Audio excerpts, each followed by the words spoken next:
streets, corpses near the buildings, all this light and heat. Time to take a stand, boys, time to make a choice. Time to find our courage, time to be deployed. Make our only stand here, make our roads complete. All we waited for now, past and future meet. Get your weapons ready, kiss loved ones goodbye. Now our time is coming, and it is not the time to cry.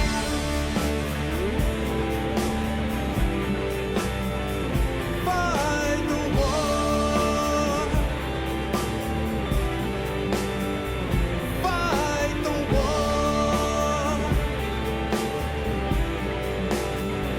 Fight the war.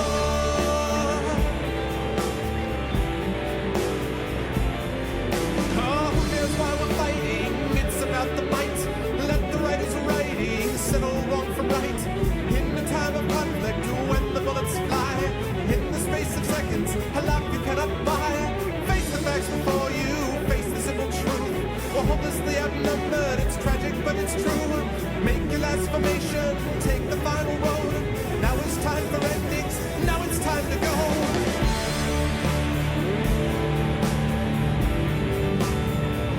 Fight the war. Oh, fight the war.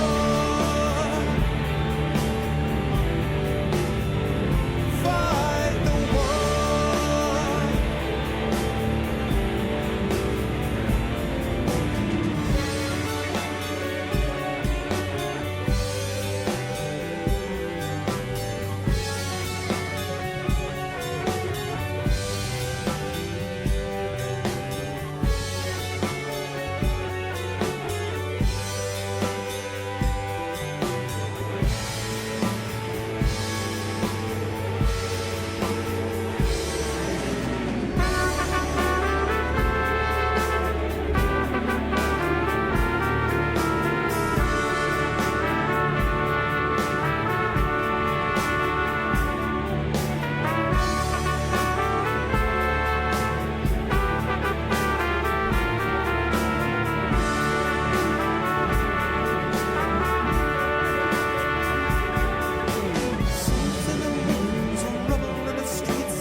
That's right, I'm fighting the war because that's what I'm doing on a special Thursday. That's what summer's about.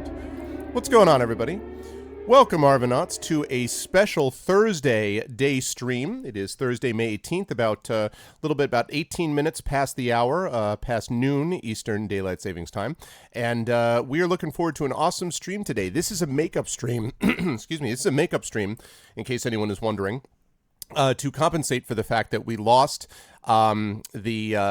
Tuesday's day stream because of technical difficulties. I do want to give a shout out, by the way, to Trollware. If he stops in, I will again shout him out for saving my computer. He didn't exactly save the computer, but what he did was sort of demonstrate what had happened. It was something with my headphones, but anyway, we have the problem resolved and fixed, and so we are now here.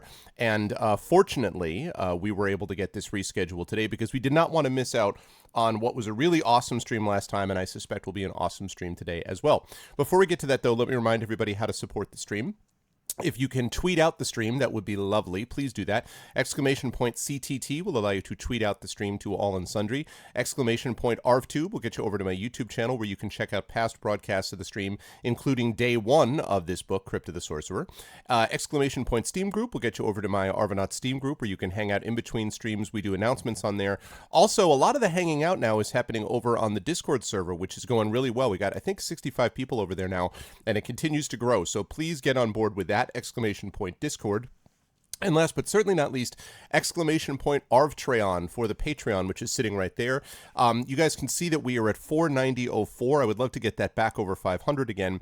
And I've got a couple of possibilities that I'm kicking around in the Patreon only section of the Discord, and thinking about ways that I can, other things that I can do with the Patreon. I have a couple of possibilities. I am thinking about the possibility of a werewolf game with patrons. I happen to love werewolf. That's also Mafia. You guys might be familiar with that. And that might be something that we could do. I've thought about the possibility of a diplomacy game, although that could also lead to, bad feelings and everyone hating each other. So I don't know. I'd have to think about that. I've also thought about doing the possibility of a 5-minute video, sort of updating people on things that are going on with the channel for Patreons once a month or something like that. So we'll see. But anyway, those are all things you can get access to if you are a patron and a member of the group. And my chat is broken again. Well, great. That's great. All right, hold on a second. Yeah, this is just not viable. My chat just never works. All right, I'm going to get, hold on, no problem, not a big deal. I will get this fixed. I will get this fixed right now. It does not want to work for me, my chat. I can always tell when chat just stops dead and all of a sudden no one's talking anymore. I'm like, why is nobody talking? And that's why nobody's talking, because the chat isn't functional. All right, so there we go. And that takes care of this.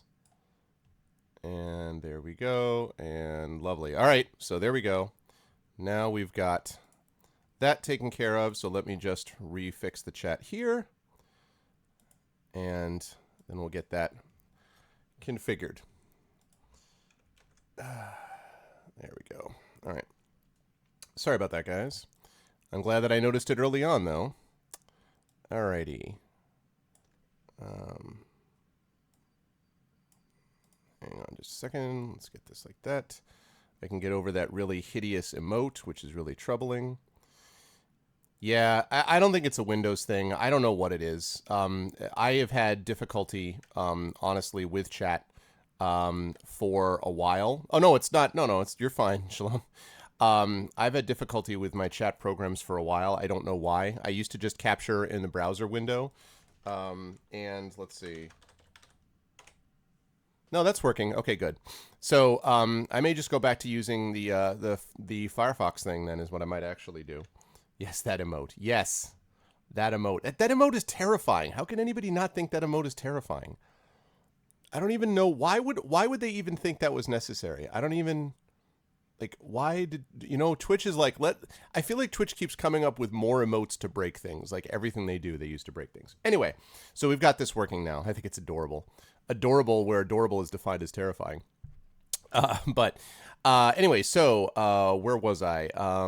So I was talking about these things. Oh, yeah. So anyway, so there's different things that I'm going to be doing on Discord, on the Discord server, and that are patron only related. You can get a lot of cool stuff for you as well. And of course, it does support the channel. The support of the Patreon makes it possible for us to do stuff like what we're doing today, for example. So if you're able to support it, that would be lovely. Oh my God, Terry. Why do you want to give me nightmares, Terry? Why nightmares? Why? Why do I need nightmares? Why do I need to have myself in the tentacle thing of the thing? Yeah. All right. Yeah. You guys are all right. You guys are all great. This is what happens. See, eventually people just turn on you. And this is how it goes down. Yeah. Nightmares are great. Oh man. But anyway, this is going to be, so keep your eyes out for the Patreon and stuff like that. Now, last note that I want to make, and for this, I'm actually going to drop off this, and I'm going to put on this. Hello, everyone. Good to see you all. I hope everybody is doing well. Welcome. Make sure that my camera is set good. Lovely. Yes, so good to see everybody. I hope everybody's doing well. And I wanted to make one thing, or mention one thing, and that is remind everyone about this. So, as I shift it over, this right here that you guys see is ARVCon. ARVCon is coming up, guys. It is next week, if you can believe it. I hope you guys are hyped enough for it. It is coming up next week, ARVCon 2017. And it is going to feature a lot of awesome stuff. We've got a radio play with the Art Vocalists, which is scheduled for Friday night. I also think I will have a special surprise for Friday night, which I will tell you guys about. I don't have that quite confirmed, but close. So I should be able to reveal that very soon. So that's going to be awesome. Then Saturday, we've got some marathon stuff going on with yours truly. And then we have some musical guests with the appearance of Chrono Wolf, who has been with us last year, of course, well known to the GOG community. And then Jordan, Indiana, also known as Striker, who will be doing a performance for us. And then that night, we've got a special Open Legend event starring lots of big time people. Ryan Shaples from Hyper RPG, Brian Feister, the creation of Open Legend, Erika Ishii, an actor, member of the Geek and Sundry team for some time and a voiceover actor, Daniel Radford, a comedian, Mike Selinker, thank you for the host, Trent. Mike Selinker, who is the CEO of Lone Shark Games, the designer of the Pathfinder Adventure card game, and then me.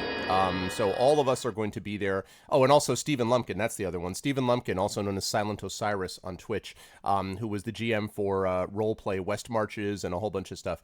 All of us are going to be playing in this exclusive Open Legend event. I've now got some details about the Legend event. It's going to be awesome. He actually told us a little bit about what the adventure is going to involve. It's going to be sweet. It's going to be great. Thank you for the host, Terry. So it's going to be great, and I'm looking forward to it. So that's happening Saturday night. And then Sunday, we have a marathon session of the Infinity and Beyond crew playing Dungeons & Dragons from 12 to 8 p.m. So we've got a big, long, extended play. And all of this, of course, is to raise money for the Damon Runyon Cancer Research Foundation, which, as you guys know, is the charity that we have had supporting us for some time. And actually, I can see that I need to move this up just a touch. There we go.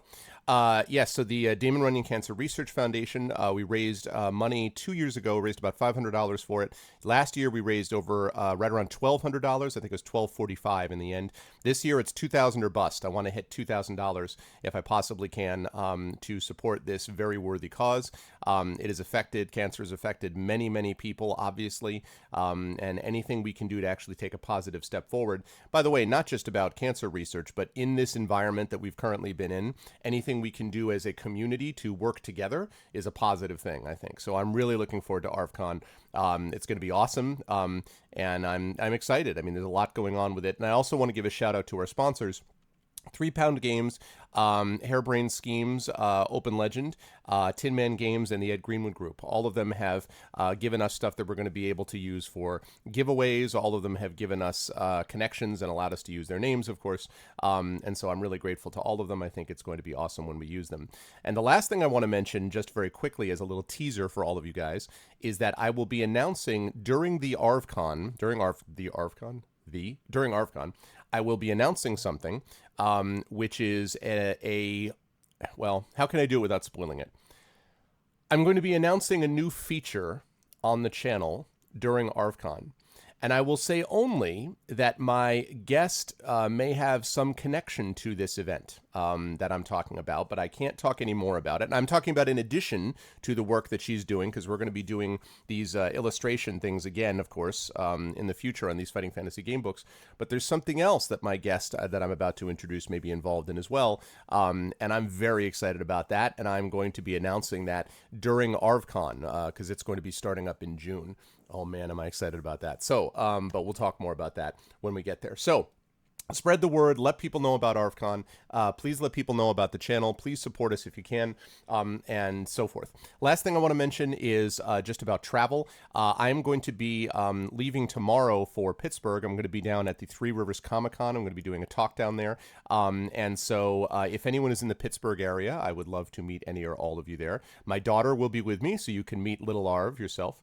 And I will be streaming from the road. I don't know if I'm going to be streaming tomorrow night. It kind of depends on when we get to the hotel. My guess is we might not be able to do that. But Saturday night, we will be streaming from the hotel, probably using the power of ARVBox. And we will probably be streaming more of this, is my guess. So we will be doing this on the road, and I am looking forward to it. So that is happening over the weekend. And then next weekend, of course, next week, we'll be back in here and getting involved with a bunch of stuff. The other thing I want to say is, that we were supposed to do nominations for the chat chosen game of the month last Tuesday, but we couldn't because we had the tech difficulties. So at the end of the session today, we will be doing nominations for the chat chosen game of the month. So be thinking about a game that you would like me to play. We're going to do that in the week after next. So the Tuesday, the week after next is when we'll be doing that game. Okay. So with all of that said, automatically nominates Lionheart. Yes, I assumed. I just kind of have you pre-nominating Lionheart. I just have you penciled in. TariToons nominates Lionheart. So, okay. And speaking of TariToons, as I unmute myself in the mic, and now I unmute her, I am very happy to bring back, again, by popular demand, TariToons. Hi, Terry. How are you? Hi, I'm doing very fine. How are you? I am doing very well, thank you. I am very excited to have us back on board, and unfortunately, she got to watch me go through the how many stages of grief as I was trying to get the tech problems worked out on Tuesday. It was a journey. Yeah, it was a journey. Oh God, boy, was it ever. But it is now solved. So we are going to be doing our illustrations, and I'm going to jump over to this section. I'm going to recapture that quickly because there we go. I want to make sure that I recapture that. And do I have the same? Let me see. Do I have the same thing for? I'm looking to find where I put my illustration. Where did I put this? Oh, there it is. Okay, that I think is what I was looking for. And window capture. Oh, that's why it's doing it. Okay, I got it. I figured it out. So let's remove that. And let's add that. Yes.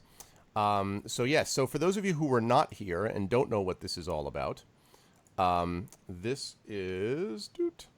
Okay. This is... so Terry, of course, as you guys know, is she is a cartoonist, a professional cartoonist, and she is going to be illustrating our stuff as we're going along. So we had a chance to actually get some of those illustrations before. In fact, do you want to help me capture, Terry, do you want to put up the ones that you did? Are you able to capture the ones you did on there? Yes. Okay, so I can just show people. Second.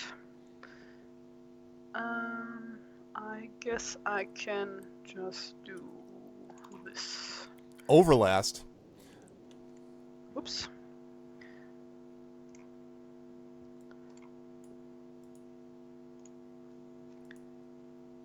Okay, what else is this capturing? Why is it capturing something else? All right, let me see.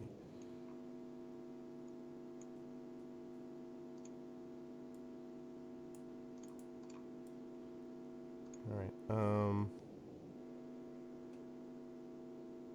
There's window capture. Okay. Let's get the window capture just there.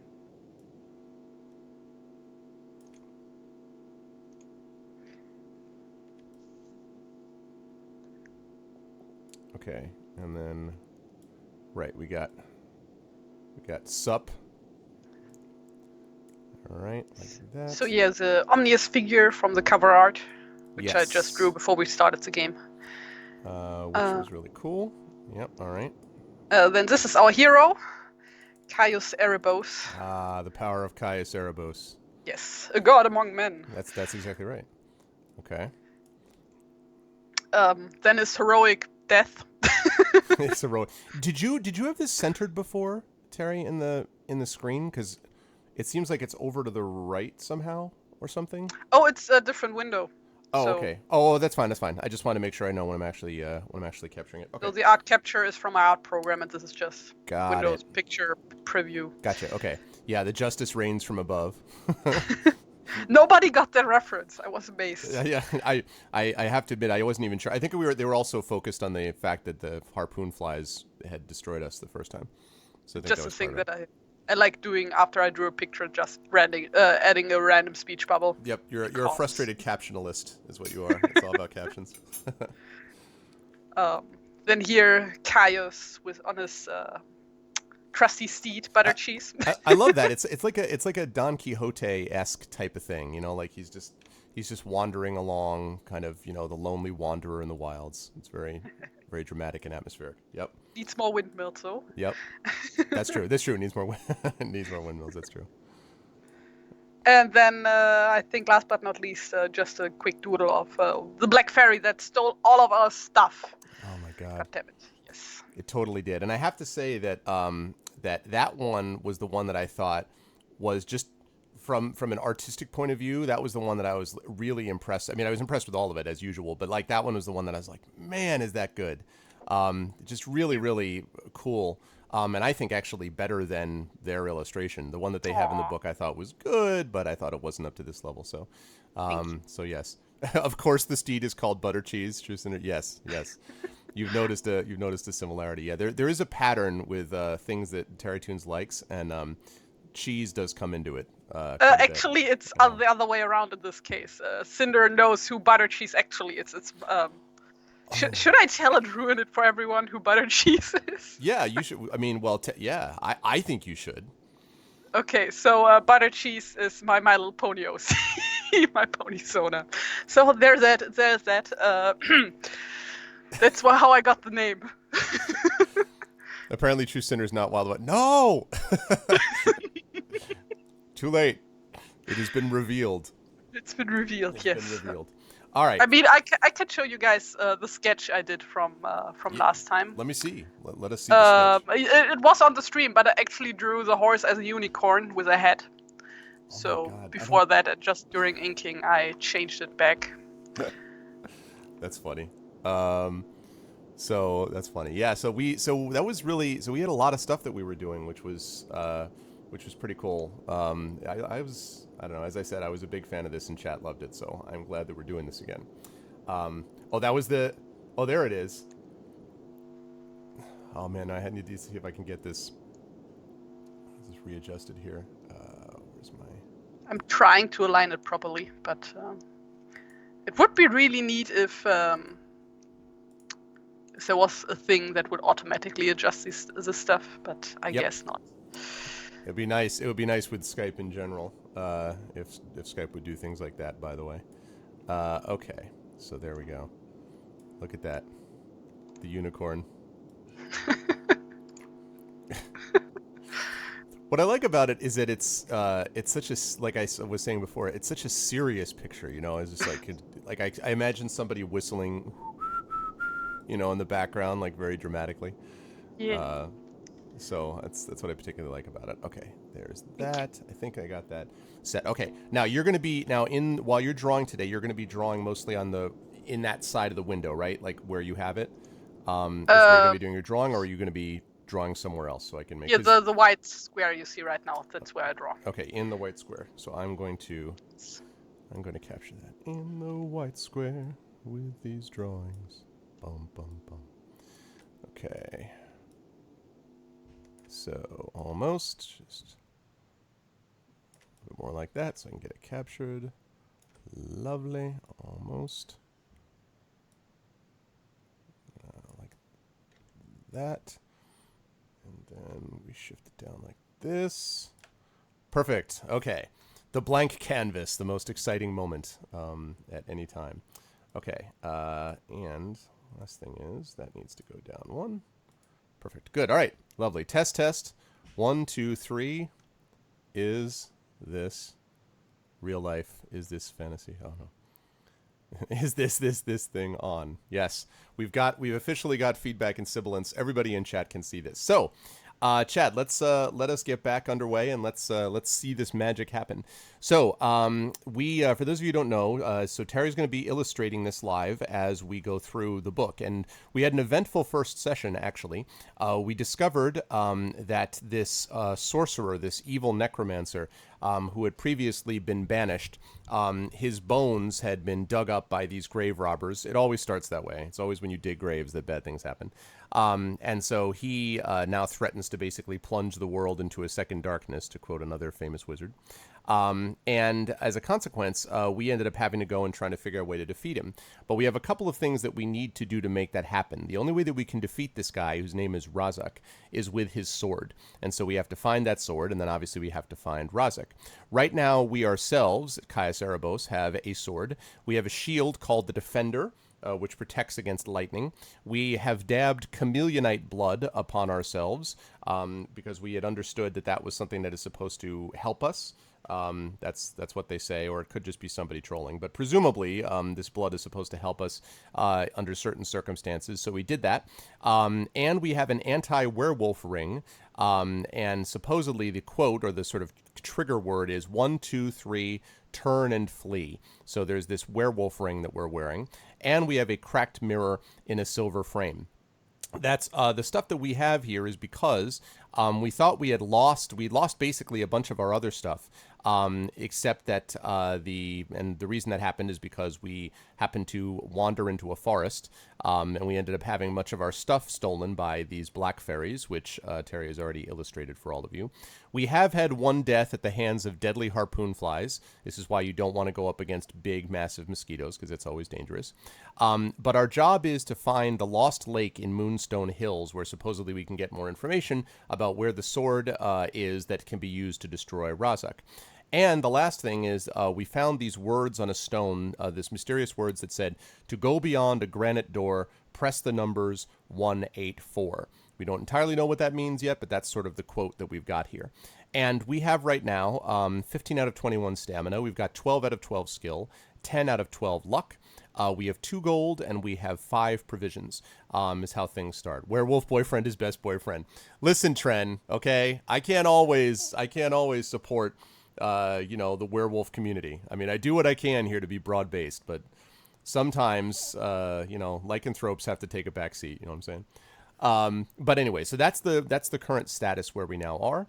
So I'm going to get some music fired up, and then we will get ourselves underway. And while I'm getting the music, chat, my first question for all of you is, we are currently sitting at 15 out of 21 stamina.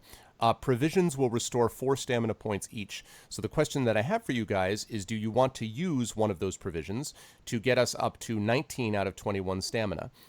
So you can tell me whether you want to use that or not. I'm not going to do a formal vote. Just say yes or no in chat.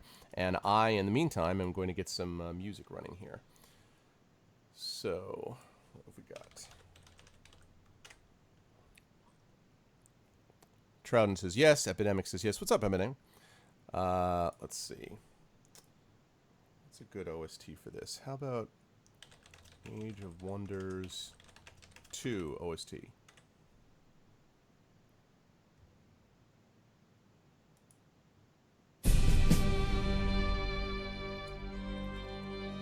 There we go. Okay. Is that too loud, guys? Not yet. Let's live on the edge. Kilobyte says yes. Is the music too loud relative to my voice, guys? Please let me know. I will drop it if I need to. Too loud. Good. Too loud. Too quiet. It's fine. Kilobyte, we're voting on whether we're going to use a provision or not, because we are at 15 out of 21 stamina. Oh, provisions, yes. Yeah, what if the vote was, I vote that we strip all the mods in the channel of their abilities? Don't be like our current president, the U.S. current president there, Kilobyte. You need to actually know what you're voting on before you do it, you know? Bring it down about 5%.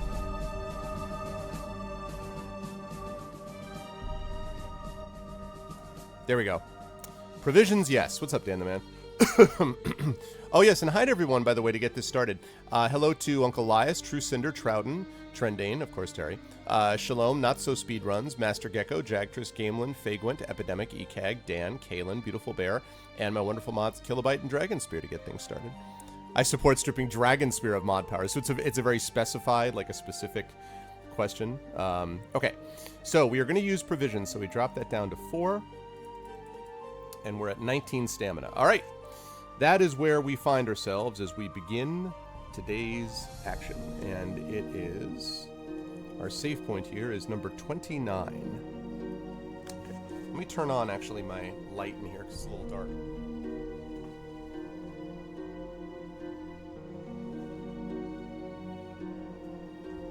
Oh, it's too far down? There we go. Let me know if that's any better. I have now fixed it, I hope. All right, here we go. So, while riding down, here's the save point. While riding down one of the last hills before the lake, You notice a rusted iron box lying at the base of a tree. Do you wish to open the box, or would you rather press on towards the lake? By the way, you guys should be all set, because today I'm wearing my They Call Me the Dice Whisperer shirt. So, I think you guys should be totally fine. Can't see any reason anything would happen. So am I, Kill. I am too. It's the same people that did Talisman also, so I'm excited. So, let me get a vote going. Hold on. As I realized, I'm like, why is nobody doing anything? I need to put a vote up. So, hold on a second here.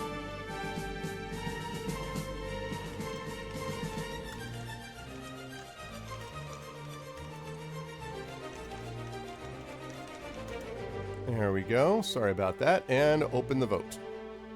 There we go. Sorry about that. But Gamelin, the problem with that is that's exactly how it works. So go ahead and get your vote in now, guys. So $vote space 1 if you want to open the box, 2 if you want to ride on towards the lake. So now is your chance to get in your vote.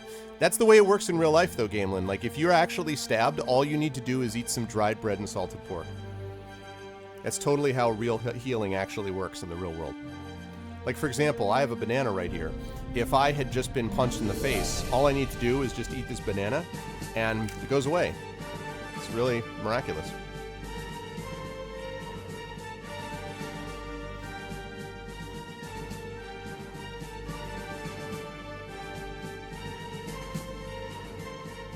Yeah.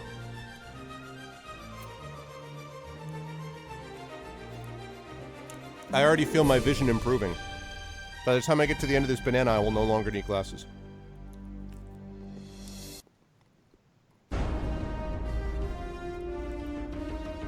That's true. 8 hours of rest fix all status conditions. That's true. Yeah, you just do $vote and all one word and then space and the number that you want.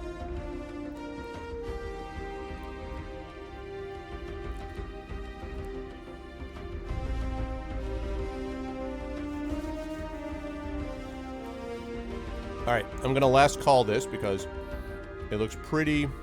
People look pretty confident that they're going to be doing that.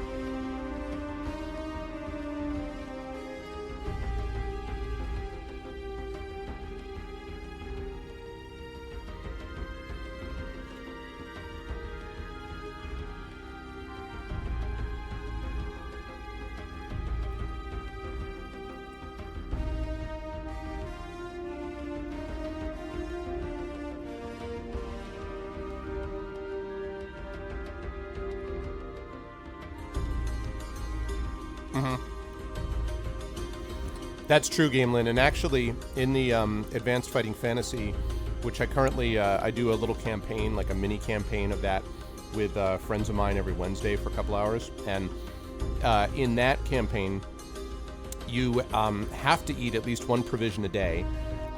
Every provision that you eat gives you, I think it's 2 points of stamina, but you only get benefit from 2 provisions a day. So you have to eat at least 1 meal, and you can't benefit from any more than 2. Which is a little bit more realistic, quite frankly, but, you know, so. Alright. Open the box it is. I could have predicted you guys would want it to open a box, and indeed, that is the case. Alright. You force the box open by breaking the hinges with your sword. There is nothing inside except for a small clay doll. Do you wish to take the doll, or ride on without it?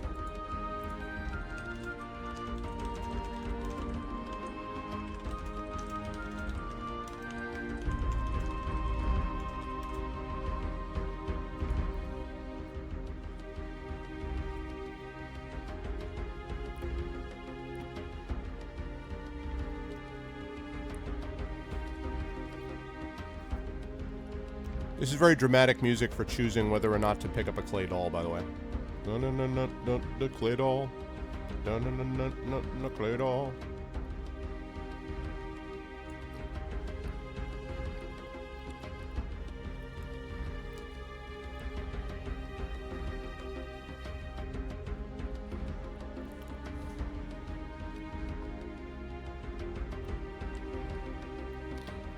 I just realized that I didn't put in my hashtags for what the creative stuff is, so let me do that.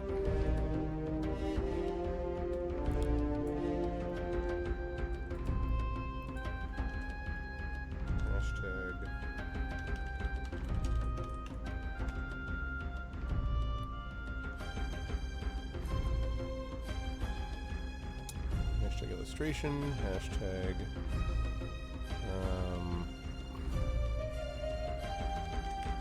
Drawing. Update. There we go. Alright, now we'll update a little bit. Vote 2 is locked away for purpose. It's Chucky's great-great-great-great-grandmother. Voodoo doll. It will somehow be us. An enchanted doll. Stuff is creepy. Well, what if you guys leave it there and then someone else can take the doll and use it against you? You guys thought about that? What happens then? What if all of a sudden you feel your back like, oh, and it's because of this clay doll?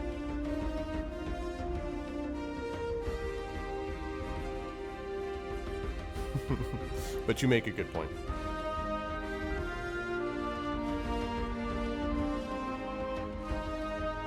But yeah, I mean, like, that's part of it.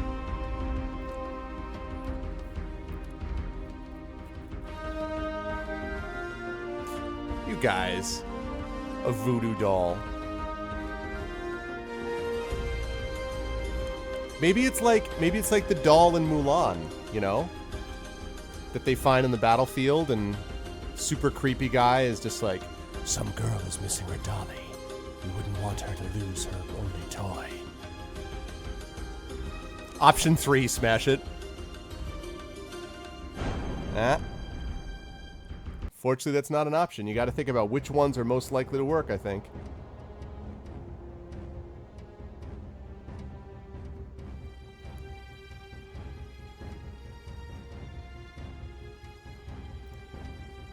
If you want option 3, your best option, your only option to be able to maybe destroy it is to take it first.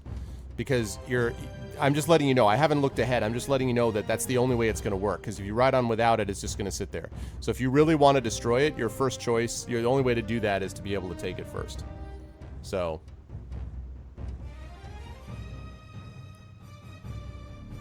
You're following in the actual book? That's cheating, Trouden. That's cheating. You are working against the spirit of fighting fantasy, sir.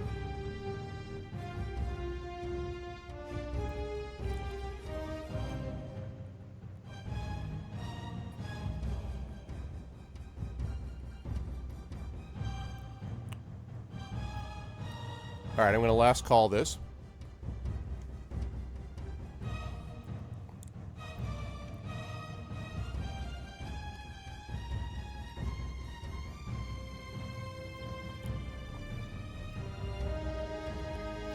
You call it keeping it interesting? You just want to avoid the spoilers. You're like, this is how I get away from spoilers. This is how I do it. This is how I do it. Alright.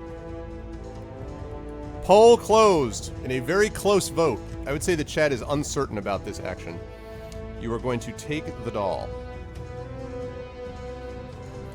By touching the clay doll, you trigger a magical reaction. The doll starts to grow and soon towers above you, the clay appearing soft and malleable as though just dug out of the ground. I'm going to show you guys exactly what you see. I have a feeling Terry might be interested in this one, but we'll see. Alright.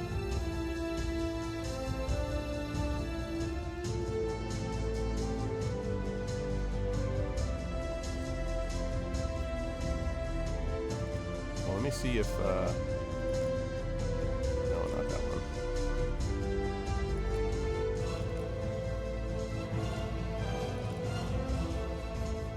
Okay, hang on a second if I can find the picture of this.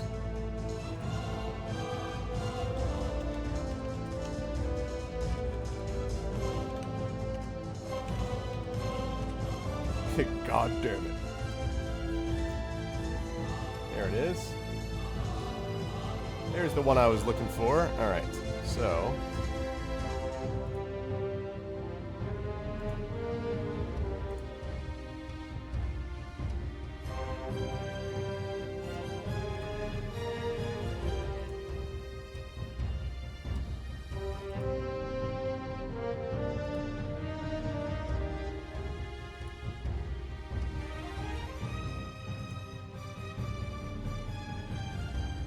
shoot.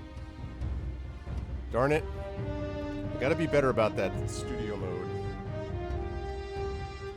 Why are you doing this? Stop. Hello?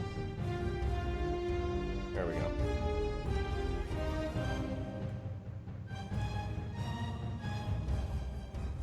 There we go. Maybe he's friendly, guys. You have no idea. Maybe this guy's completely friendly.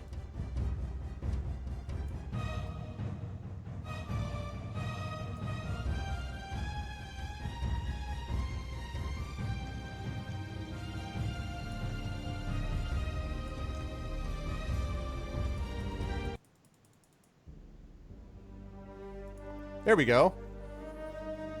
That's your boy right there. The doll starts to grow and soon towers above you, the clay appearing soft and malleable as though just dug out of the ground. The hulking monster steps awkwardly towards you, its club-like fist raised to attack. The clay golem stands between you and your horse, and you have no option but to fight it. Your sword is a poor weapon with which to fight a clay golem. After each attack round, you have to roll a die. Oh boy. So... Right. So, yeah. That could be problematic with that. Hope you're happy with your kleptomatic approach to adventuring. You guys will be fine.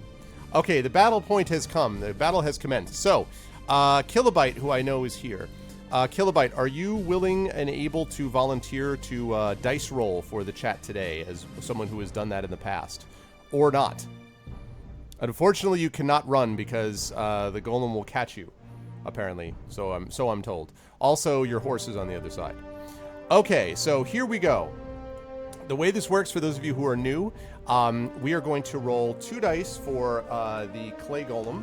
Kilobyte's going to roll 2 dice for his skill. First of all, the attack of Caius Erebos. That will be added to his skill. And then the clay golem will add to his skill, which is 8. And if you have higher score than he does, you do 2 points of damage to him. If he has a higher score than you, he does 2 points of damage to you. You can also use luck if you wish to be able to. You can test your luck to try to do more damage to him if you wish. So, not 6 though. You're rolling 2 dice, Kilobyte. The horse seems to be just like, I'm not getting involved. Unfortunately, unlike Skyrim, where horses are the baddest ass tanks of all time, in this world, horses just sort of hang out. You're lucky that the horse isn't running. Give it a nasty nip. Give it a kick. That was with 2 dice? Oh. Butter cheese would run from any battle. Butter cheese does not get involved in battle? Alright. No, she wouldn't run. Oh, she would say, oh, she'd just stay make there. Fun of him. Okay, that, as long as we know. Okay, let's see. So a 6. So 18. So 10 tie, 11 to beat. Does not get it. All right, now roll 1 die, Kilobyte, please, for me. Roll 1 die. Okay, hold on to that 8. I will imagine that 8. But also, I'm going to use that 8 next time. But first, roll a die. A single die. And I'm going to keep that 8.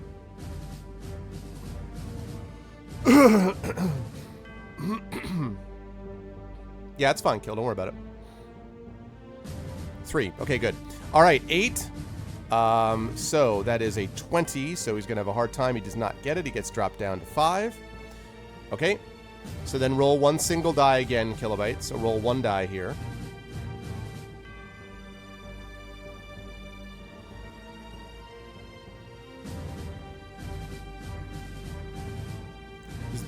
Okay.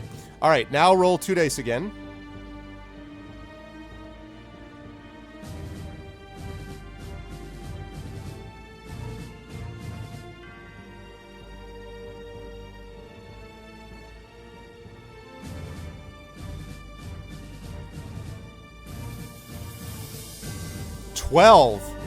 Wow, with furious anger, and he gets a 2. Good grief. All right. Now, on this next one, guys, if he hits, you could, if you wish, use luck to eliminate him. The penalty you were under, the penalty is if you have to roll, well, basically you don't want to roll a 1. I'll just say that. After every combat round, he has to roll a single die, and you don't want to roll a 1. So... this reminds me of the battle in Arkham City against Clayface.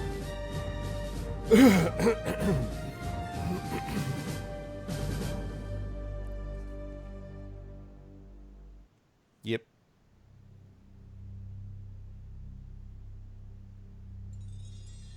Two. Whew. Okay. So now, it was close. Okay, one more strike. If you hit him, I'm going to say that it might be worth your while, guys, to try testing your luck and to kill him off with one round, but we'll see whether you hit him first. So now you roll 2 dice here, Kel. Caius Erebos having that 12 skill is helping out. Oh! Ow! Ugh! A 12. All right, he hits you for 2 points of stamina damage. Okay, you got to roll that single die then. Wow, the double sixes. He just pounds you on the head. Bro!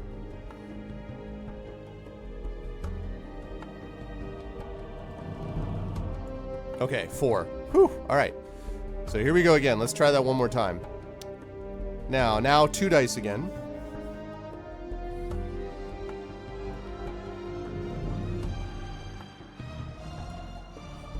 An 8. All right. He gets a 6. That's more like it. Now, Kilobyte,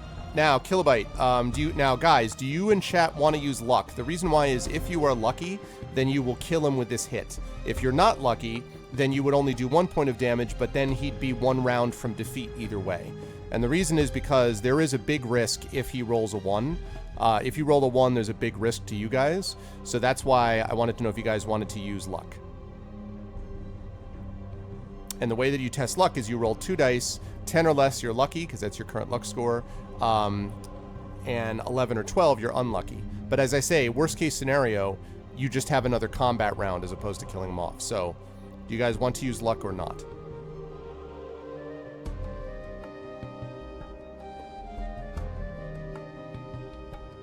Kilobyte says yes. Anyone else? Luck? Yes? Use luck, not luck?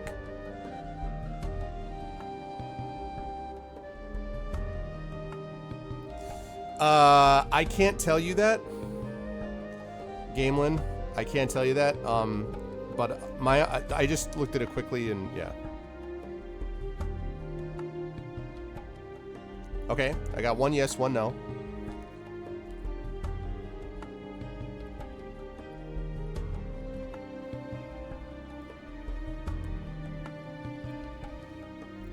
No. Okay.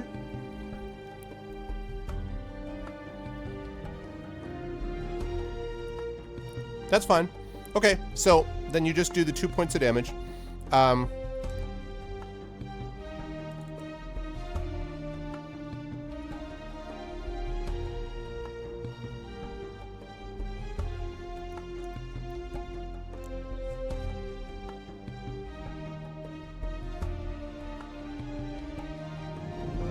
That's all right. If they don't want it, this is your hero. This is chat's story. This is Caius Erebos as played by chat. Yes, single die. Single die.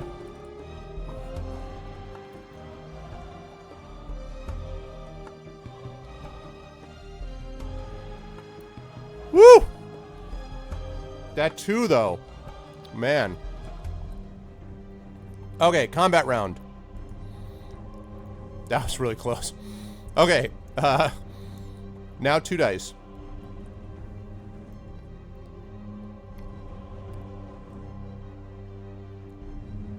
Six. Oh my god, with the double 12s. With the double 6s. Wow. Alright, he hits you again. Go ahead and roll that single die, Kilobyte.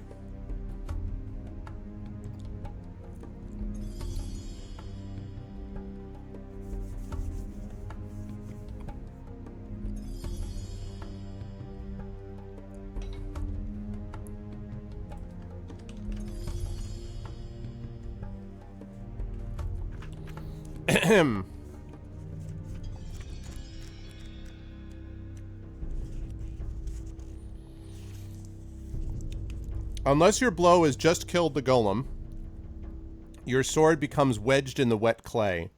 As you struggle to retrieve it, the golem grips your neck with its powerful hands and throttles you to death with ease. Woo. Maybe just a moment here.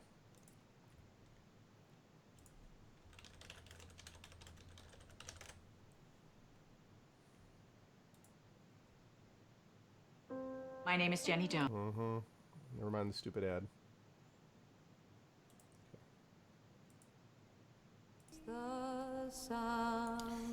Kaya Cerebos. You thought you were lucky enough to avoid killing the golem when you had the chance.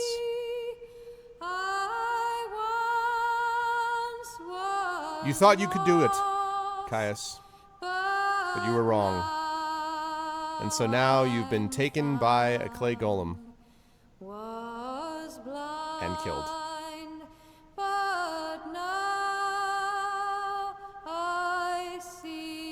Wait for it.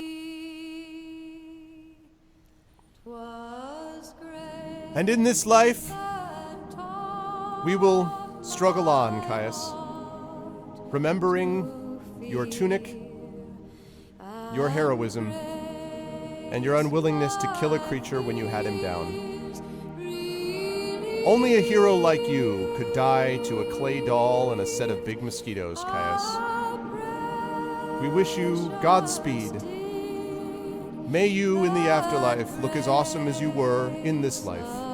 We wish you the best of luck in your new stage of your journey. And most of all, we bid you adieu.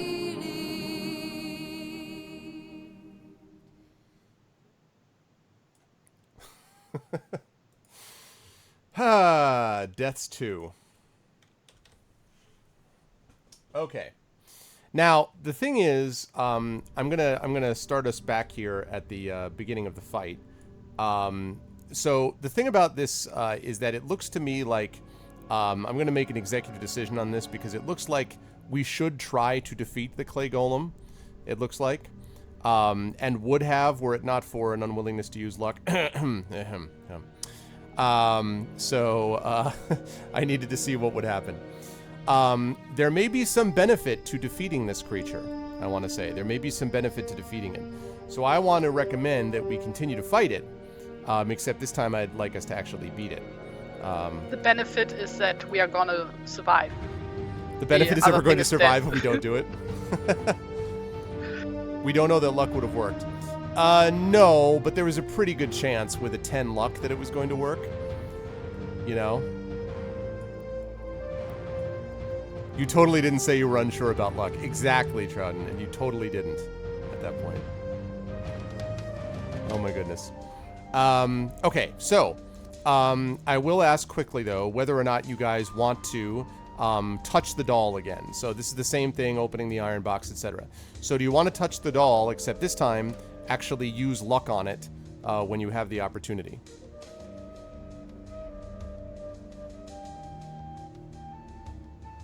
Troughton says yes. Yes, I would like to use luck. In the meantime, let's go back and see how Terry's illustration is going.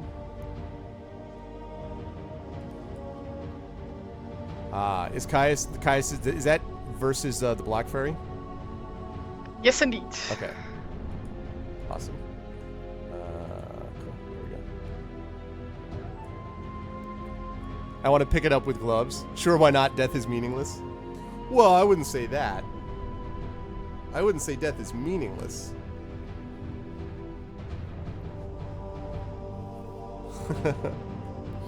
I wouldn't say meaningless. All right. Okay. Let's do it up. So, let's try this again. And now, the question I have for you guys this time is, if you were to use, let's say that you hit it twice, and you used luck twice, that would then do 8 points of damage, and then you could kill it off in 3 combat rounds. So the question is whether you guys want to use 1 point of luck, 2 points of luck. In fact, I think I'll do a poll for this. How much luck use? 0 points, 1 point, or 2 points? Because the idea is if you use 0 points, then we're just going to be fighting it straight up and hoping that Kilobyte doesn't roll a 1. If we use 1 point, then it means that we're going to have to we can kill him off, assuming we hit him every time, in, let's see, that would be 5, 3, 1, 4. 4 combat rounds, and 0 points would be 5 combat rounds. So basically 0 points is 5 combat rounds to kill him, 1 point is 4 combat rounds to kill him, 2 points would be 3 combat rounds to kill him, again assuming that we hit him every time. Which we can't always assume. He rolled pretty well a couple times there, but we do have an 8-point skill advantage over him, so yeah.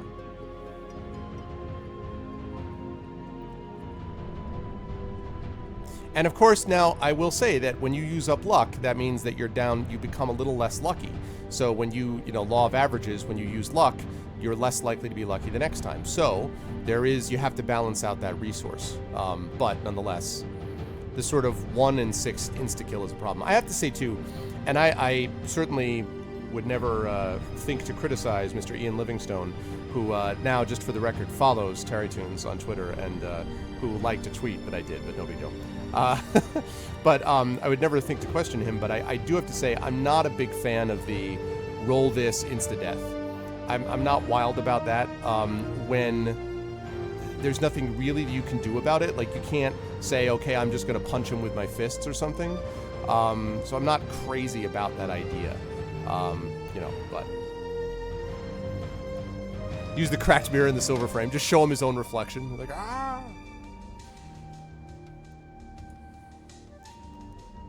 All right, last call on that one.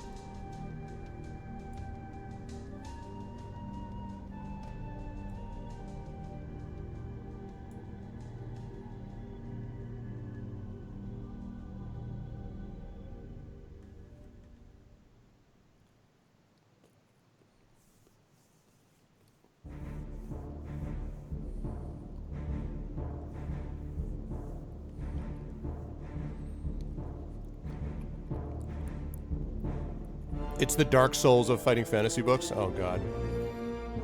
That would not be a positive. No, House of Hell is the Dark Souls of fighting fantasy books. House of Hell is just straight up unfair. Although I've heard people say that Crypt of the Sorcerer, this one we're playing, is legendarily difficult, but... Alright. Unfortunately, Elias, you have been outvoted, sir. 2 votes, 2 points is where it is. Okay. Let's do it up. That's what I've heard, Trouden, yeah. Haven't played Phantoms of Fear. True. I've not played Phantoms of Fear. Alright, let's do it up.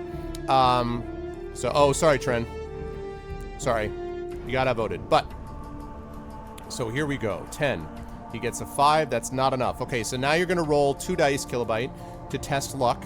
And if so, we're going to hit him for 4 points of damage.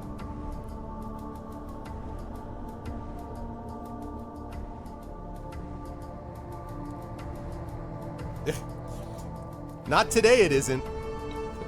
Today it isn't, Elias. Not today. Okay, 6. Okay, so we are lucky. Okay, whoops. That's too much. 5. Okay, so now, Kill, you gotta roll the single die. Don't get a 1. Don't get a 1. Don't get a 1. Don't get a 1. Don't get a 1. Don't get a 1. Don't get a 1. Woo! 6. Hey, what's up, Alenia? Hello, welcome, welcome. All right, so safe. Next combat round. Excuse me. Oh, and I have to drop the luck down to 9.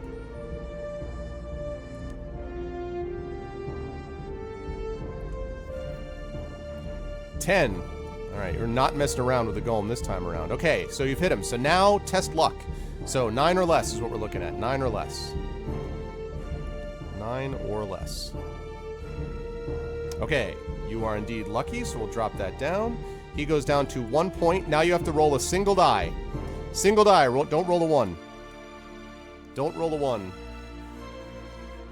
A 2. Woo! All right. Combat round. Here we go. If we defeat in this combat round, we got it.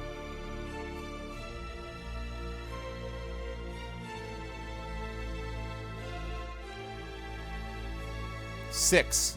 He gets an 8, but that is not enough. Down goes Frazier. Oh, man. All right, the clay golem is destroyed. Good thing. And it doesn't matter because it says if you kill him this turn, that it doesn't actually matter It doesn't matter if you ended up doing this thing. What is this? The golem rocks on its feet for a moment and then crashes to the ground like a falling tree. Its head splits open, and inside you see a gold ring set with a large jewel plugged into the clay. Do you wish to put the ring on your finger, or leave it where it is and ride on towards the lake? It would have been a 4 anyway. Okay.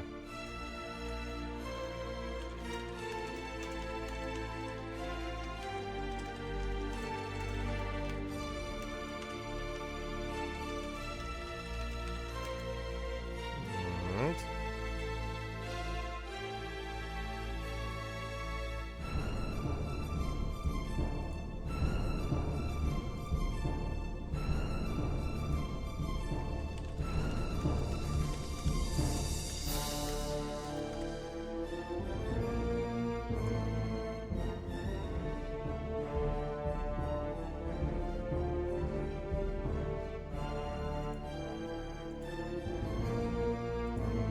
There we go.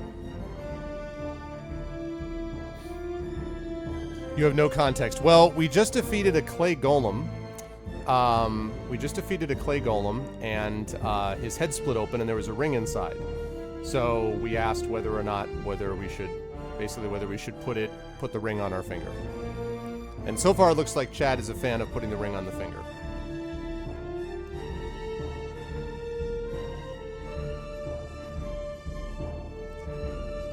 If you like it, then you should have put a ring on it. Uh-oh.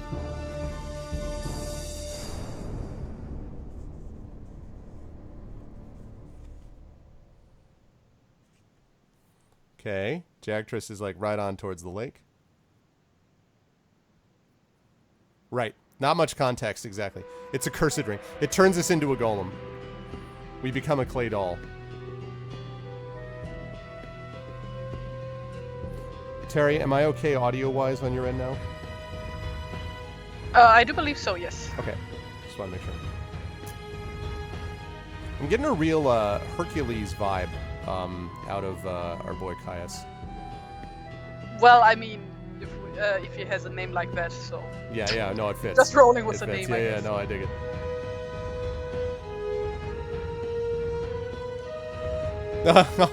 Oh my god. That's actually good, Gamelin. I think that's how it would be. You put the ring on your finger, suddenly everything seems to get bigger, but actually you're getting smaller. You realize you've been transformed into a small clay doll. Your adventure ends here. And then there's an entire loop, like somebody picks you up and you attack them.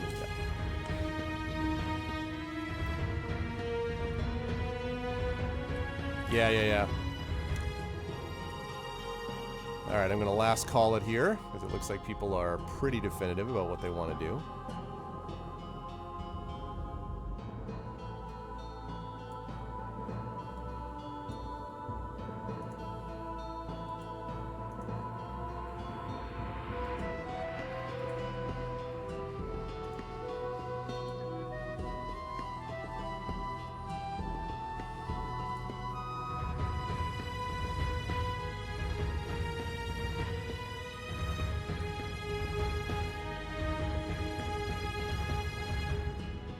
The mighty Hercules. I don't entirely know that I ever saw... I don't remember the... I mean, I wasn't alive then, for one thing. But I don't remember ever seeing the mighty Hercules. Okay, Trent. I will check that out later, man. Okay, let's close the poll. Alright, we're putting the ring on the finger. Let's do it. Yes, we liked it, so we want to put a ring on it. Alright. There is a strange iridescence given off by the jewel, but you are unable to trigger off any magical power. You shrug your shoulders in disappointment and ride off towards the lake. Alright, so...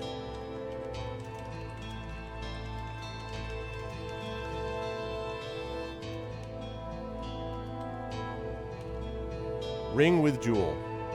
Alright, there we go. We'll see what happens. And off we go towards the lake.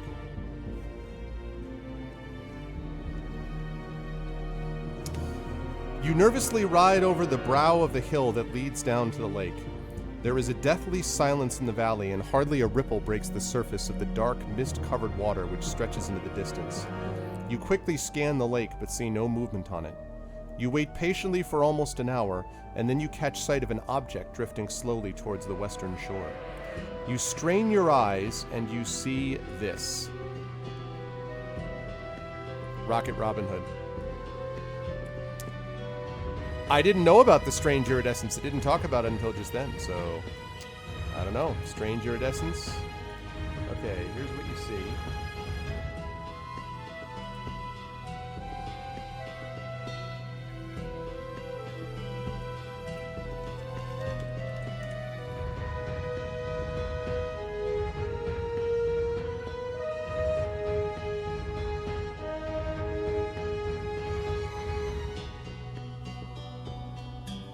If I can find it.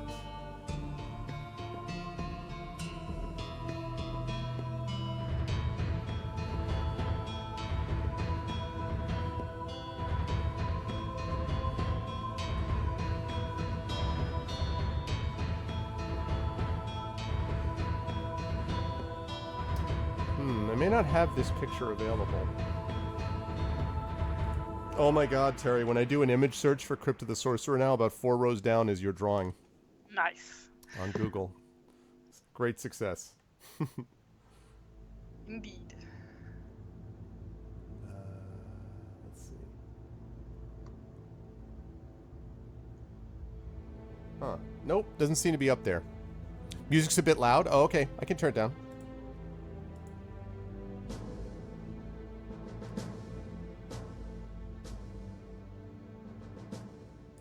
There you go. I just turned it down a bit. All right, so yeah, so I will show you guys what you see. You guys see that.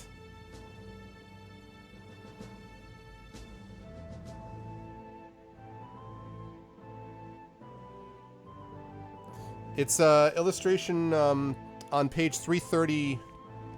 It's the one for It's the one for entry 339 kilobyte.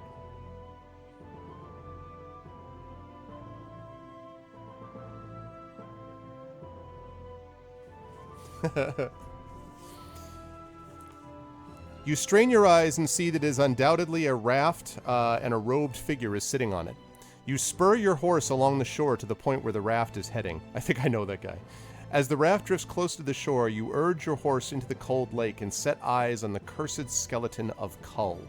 Still gripping Razak's sword as it has done for 100 years, the skeleton of Kull sits motionless on the raft as you approach. You overcome your anxiety and reach out and take the sword from Kull. You hear a whispered sigh of joy and watch the skeleton crumble into dust and disappear between the logs of the raft into the lake. After placing the dreaded sword in your belt, you ride off west towards Yastromo's tower, unable to rid yourself of haunting thoughts of the terrible fate that may await you as keeper of Razak's sword. All right, we got the sword, and that's a little freaky because we've got the sword. You know what I'm saying?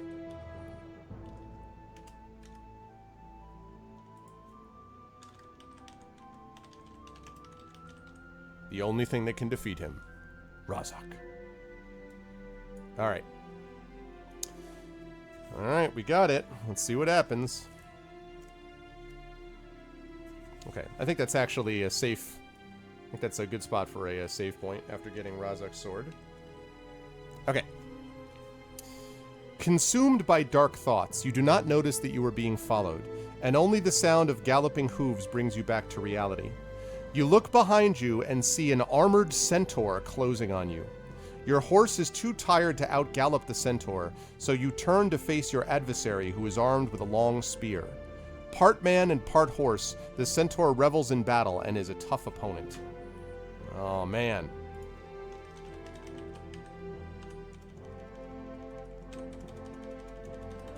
I was literally doing a save point there just because you had just gotten his sword and it seemed to make sense, but I'm actually glad that you ended up getting a save point there.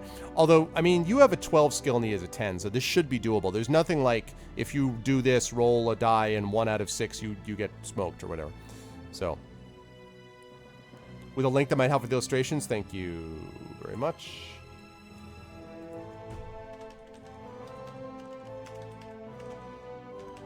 I mean, the illustrations I only use here and there because most of what I'm doing, of course, is using the incredibly talented TariToons illustrations. But on occasion, I can't be like, okay, 5 seconds, give me a clay golem, go! She's not that fast, so. not that fast. But thank you. I don't know, maybe I should test you like that. Horse now, you know. Griffin now. Let's see.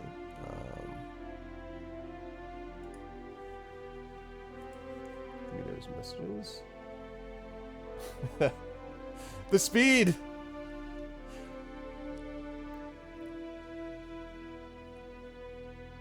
Oh my god. Look at the speed!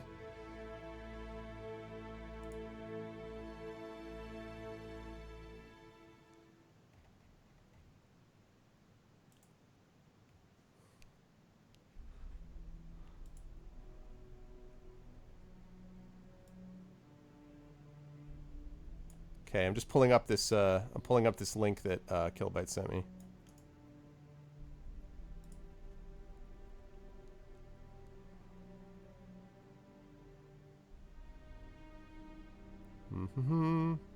Okay. So I can, okay, cool. Thank you, Kill. I may use that to compensate for things. Oh my gosh, look at the speed. Look at the mighty steed!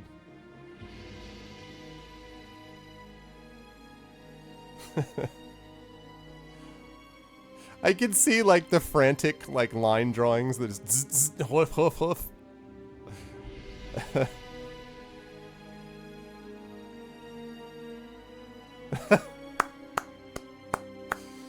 Impressive. Wow. How about that, chat? Where's my ARV's hype? Where's my ARV hype set? Where's my ARV hype set? Oh man, that's good. I like it. It's cheating though because I'm so used to drawing ponies. So. Yeah. But this is, you know. But that's pretty funny. All right. Thank you. Okay, Centaur battle. Let's do it up, Kilobyte. So, time to battle this Centaur. So, skill 10, stamina 10. He is a tough opponent, but you do have advantages over him. So, hey, Walnut. Not exactly. No, this is this is a Fighting Fantasy Gamebook stream. I do a couple of these per month on my channel. What we do is we play through one of the actual game books, these Fighting Fantasy Gamebooks, and chat makes the decisions using a voting system.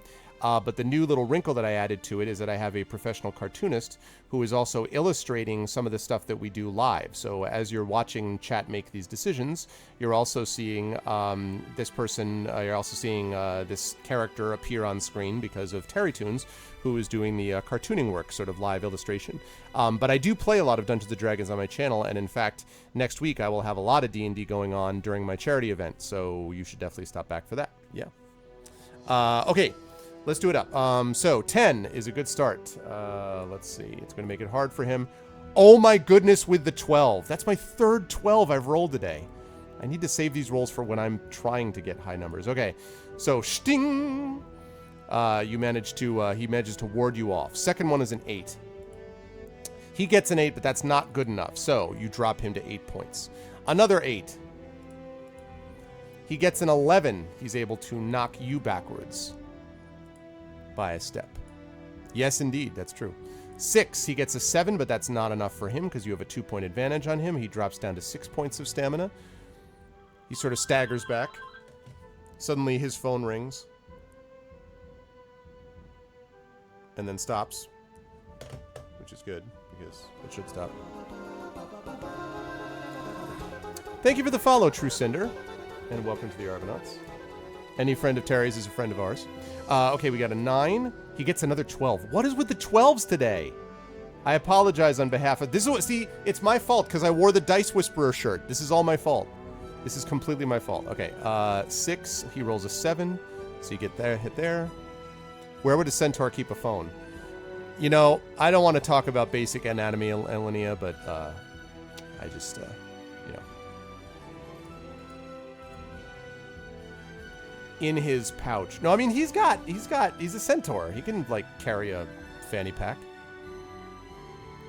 Blame Netta when he coded. Fanny pack! Wow! Okay, this is what I'm gonna draw next. A centaur with a fanny pack. Oh, man. Okay, 2, 8. And he gets a 6. Okay, down he goes. So you have defeated the deadly centaur. He only hit you a couple of times. Actually, no, he hit you once, because the other time you actually ended up tying him. Around the neck of the centaur hangs a bronze talisman in the shape of a horned demon. Looking at it, you get a sense of faint unease. Do you wish to wear this talisman yourself, or leave this uneasy item behind?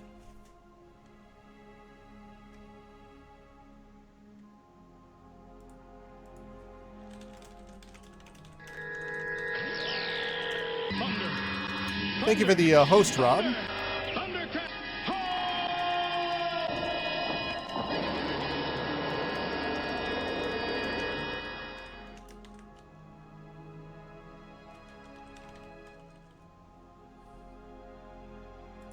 Hey, Classicor, what's up?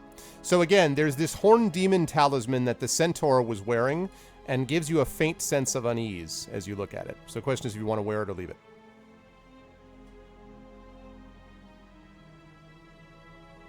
And welcome in, Classicor. Of course, Classicor is one of our 2 Arvanaut idols.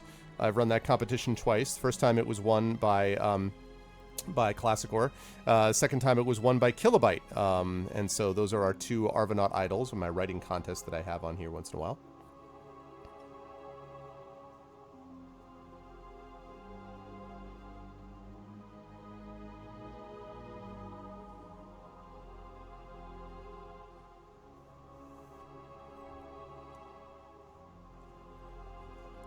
Oh, and by the way, Classicor, I haven't had a chance to respond, but I will just say that the person that I talked to you about will hopefully be getting in touch with you shortly about the situation we have previously discussed, he said mysteriously. Kilobyte just went to go to the door, I think, to get the door, he said.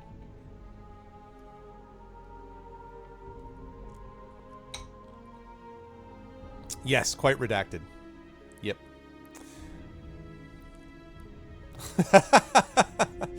Does it clash with the stylish ring? I love Gamelin's comment. You want us to wear a horned demon talisman. I feel like Gamelin's process of playing this is very much how one would actually play this game. Like if you were actually living it in real life, I feel like that's how it would work. You know, like in real life, you'd be like, no, I'm not wearing that. You kidding me? Like everything you encountered, you'd be like, centaur, call it, like, you know. Like if you saw a bunch of massive mosquito creatures with like called harpoon flies, you wouldn't be like, oh, that's interesting. You'd be like, son of, you know. All right. And That reminds me of a scene from the Avatar cartoon, where they see a giant sand cloud in the somewhere in the distance, and one of them goes, "It's a giant mushroom. Maybe it's friendly." Basically like that. Yep, that's exactly right. And any normal person would be like, okay. If I had to explain the concept of ArvCon, what would I say? I would say that it is a celebration of our community filled with special events, games, giveaways to benefit the Damon Runyon Cancer Research Foundation. That would be my one sentence pitch. I would say it's the most fun you can have in a weekend. What's up with that? That's right, I said it. I'll say it again. I mean, I won't, but I could say it again. Okay. Oh, I'm sorry, Elias. Sorry, dude. I wasn't trying to cut everybody off, but I had gone through the thing, so I am sorry.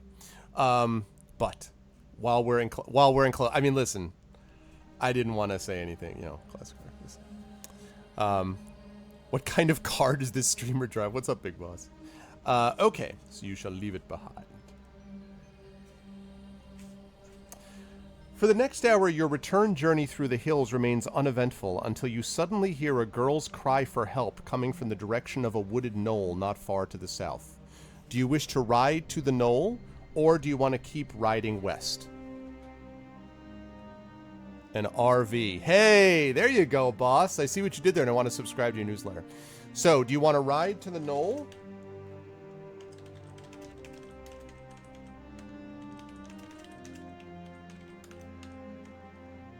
Or do you wish to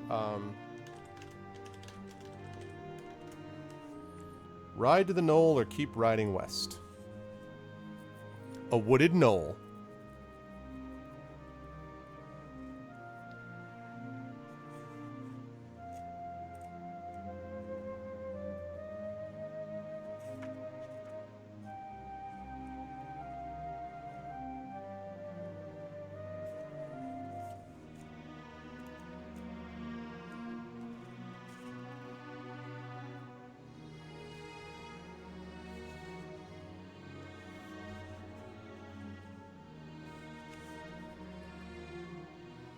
What's up, BK? Ride to the west, to Gondor! What's up, Dragon? How you doing, man?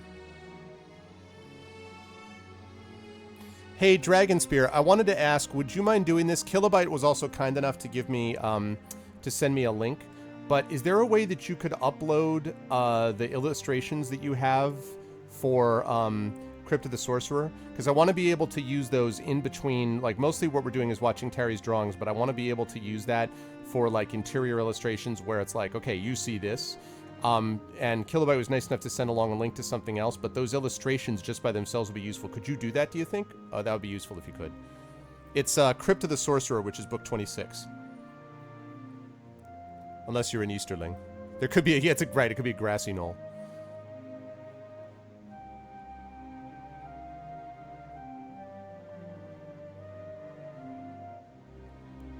That's such a cool illustration, Terry. I really like that. Thank you. You need to just shield bash Almost it. done.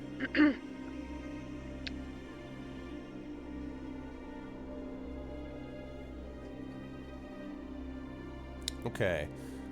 I'm gonna last call this one up. Last call this one up.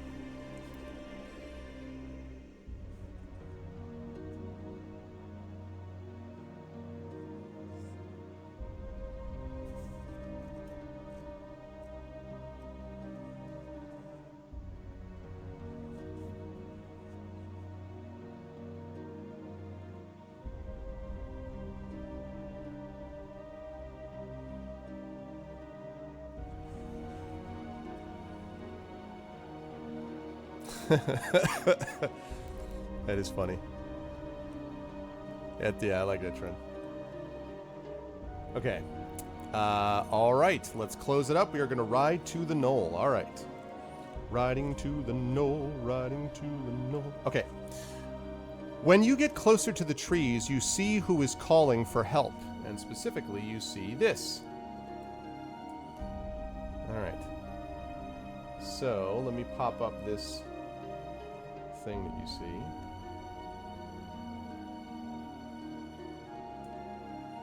Alright, now this time I'm not going to forget to go into studio mode. Let's see.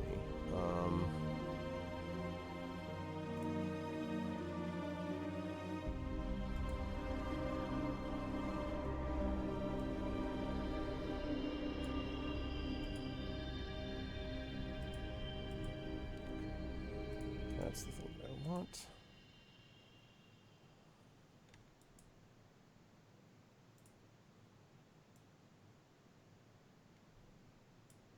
Alrighty, so capture that.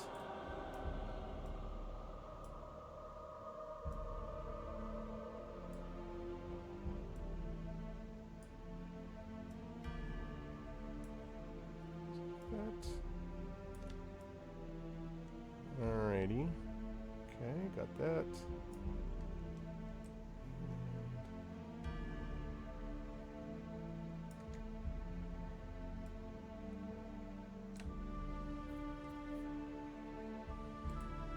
Alrighty, this is what you see.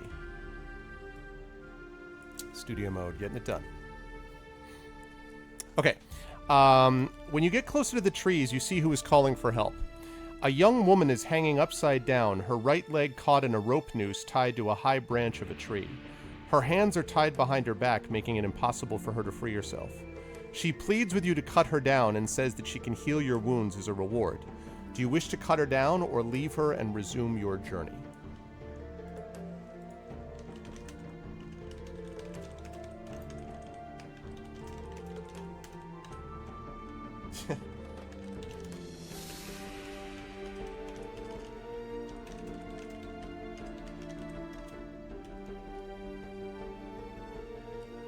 There we go.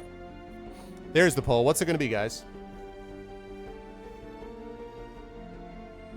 Pinata time? Man. I have this image that you would actually... So the first thing you would do when you would see this is you would just sit there and you would laugh and laugh and laugh. Oh, I got a good D&D joke that someone told me, which I'm not going to tell quite right because I don't remember it exactly, but it's pretty funny. Which is, the other day I walked into a bar. I went to the table and I said to the bartender, you know, mimics are really dangerous. And I laughed, and the bartender laughed, and the table laughed, and then I killed the table, and then we laughed some more. That inside mimic D&D joke. I'll just keep voting no matter what. Okay.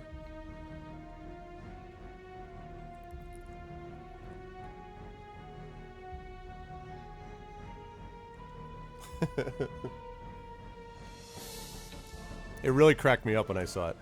Some of the D&D jokes I find a little bit cringeworthy, but that's a good one. I dig it.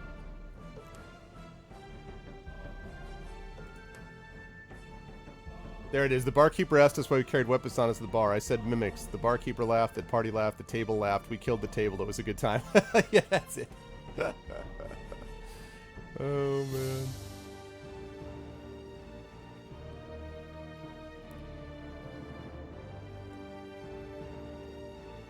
Alright, we're going to last call this. It looks like most people want to be merciful.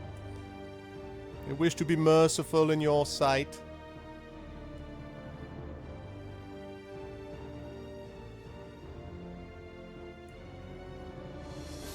True, that's true. You don't have law to be able to just vote exactly the opposite from. Law is very useful in that way, you know. Very useful.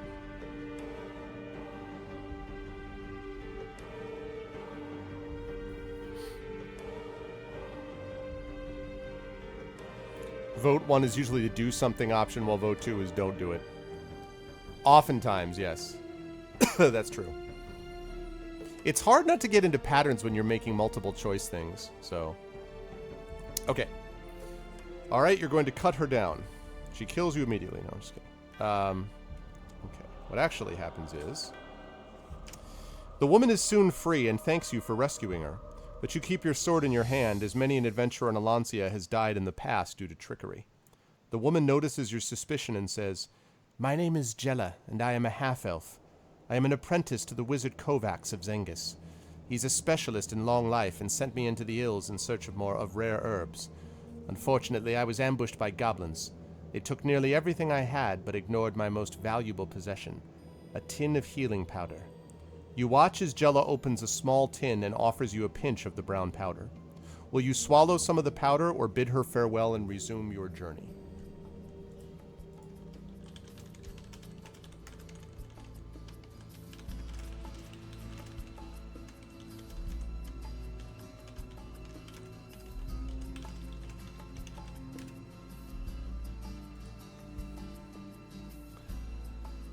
Specialist in long life. The one got us killed by a golem only because, you know, the dice were unkind. She seems straight up now. Previously, she was straight upside down. Heyo! I'll be here all the week. Try the veal.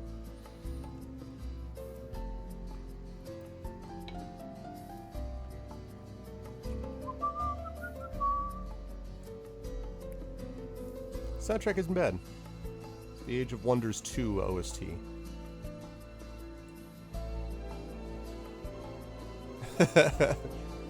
Well, you're going to get a chance to test your always vote 1 theory, Classcore. You're going to get a chance to test it out.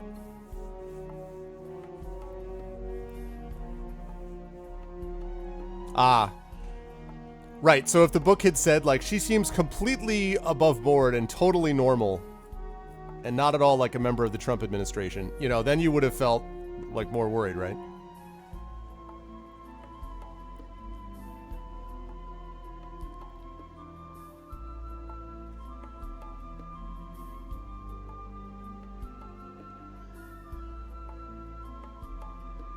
Wonder if elves call her a half-human.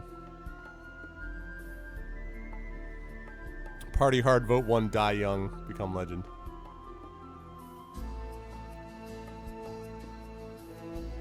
All right. The will of chat has been heard. Let us see what happens. Jella is true to her words, and some of your wounds immediately start to heal before your eyes. Roll 1 die and add 2 to the number rolled. Can you roll 1 die for me, please, Kilobyte, and add 2 to the number that you rolled?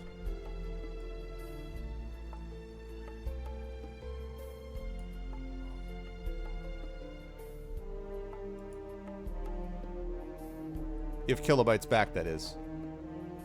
Are you back, Kilobyte?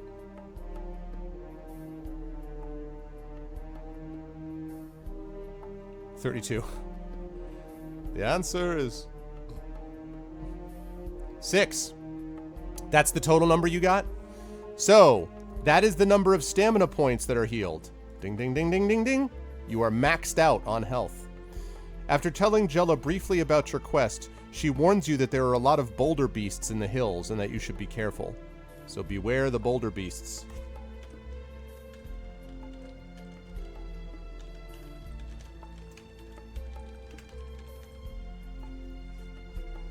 All right, see you, Shalom. Rolled a 4, 2. All right. You thank her in bitter farewell before riding off to the west. All right. Good stuff. And let's get rid of that. Here we are. Ah, I see that Terry is now hard at work on the Centaur with presumably the fanny pack. Your new glasses came in the mail. Nice, man. You get your glasses in the mail? I actually have I have to make an appointment actually when I get done with the stream. I have a couple of appointments to set up, including with my optometrist because I'm due for my I get one every other year. I have an optometrist appointment. I don't know if you guys can see this, but can you see those cracks? I got these weird scratches, and I've never gotten those before on my glasses, but I've been putting up with that for about a month, and that's not very useful for me to be able to see. So, but it was time to. I decided not to fix it because I knew I was going to be going sometime in the next couple of weeks anyway for my regular appointment. So I've got to do that. Got to take care of that adulting things, as we said. It's a gut pack, yeah. Okay, here we go. The day passes quickly, and soon you find yourself riding down a narrow valley between 2 rows of hills. This is a welcome change from continually riding up and down hills. However, in the wild lands of Alonzia, danger is never far away.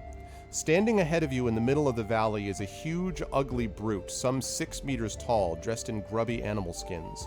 A pile of rocks lies next to the hill giant, who calls out and threatens to hurl them at you unless you give him 5 gold pieces to allow you through his valley. Will you give him the gold, which you don't have enough of, attack him with your sword, or ride up the hill to bypass the giant? So you can't give him the gold because you don't have it. So basically your choices are attack him,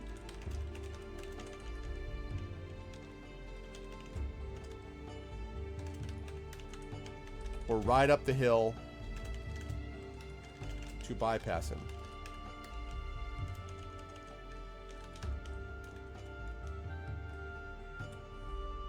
Exactly, Brahms. Yep, that's true. We just had technical problems, Classicor. I was having trouble with my headphones. My headphones were not getting recognized by the computer, and then the audio, basically the whole audio setup just kind of blew up.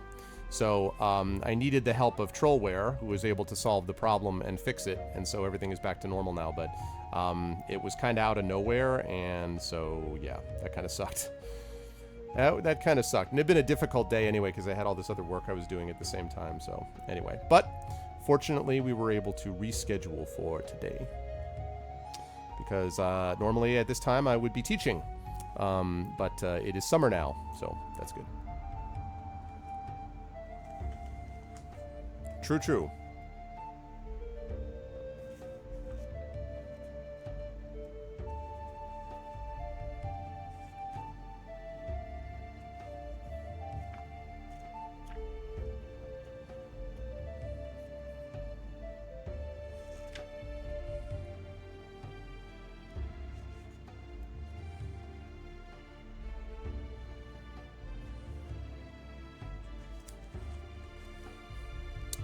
right, I'm going to last call this since it seems like people are pretty clear on what they want done. Hey, what's up, Love Shack? The summer doesn't stop you from getting training. Well, I mean, you know, basically over the next week and a half or so, besides getting ready for ArvCon and doing all that kind of stuff, but I also have to finish up with my edits on Renegade and then send it off. And then so help me, I'm taking 4 or 5 days to just relax, spend time with the family, read, and play video games, and do nothing other than that. And then I'm getting into, then I have to outline Book 3, Heretic, and then I have to start writing Heretic. But I'm taking a week off where I do nothing, damn it. Summer doesn't start till June. Yeah, you know. Yeah, you tried, Trouten, you tried. You made an effort. It's true. Okay. If summer doesn't start until June, then what is happening right now? I'm melting. Seriously, why is it so freaking hot already? I know. Okay, so you guys are going to ride up the hill to bypass the giant. As you urge your horse up the side of the hill, the giant picks up a rock and tries a long shot at you. Roll 1 die for me, please, Kilobyte.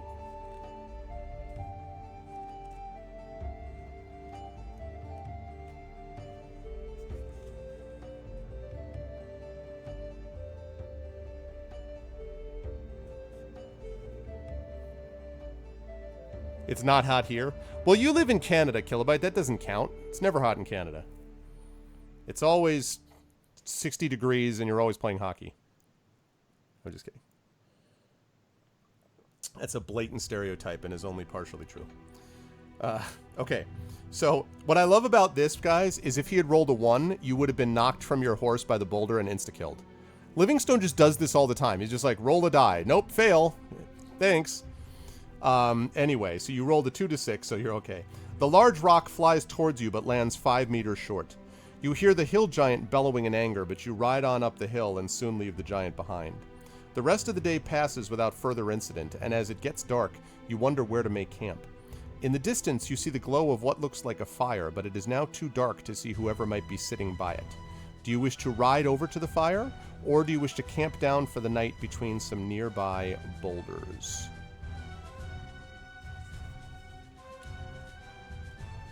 I'm also putting a save point here, and I'm not doing that because, oh my god, you're going to die next turn. I'm doing that because you just got through a bunch of fights and 2 of those insta-kill situations, so I don't want to have to go through that again. Okay, so...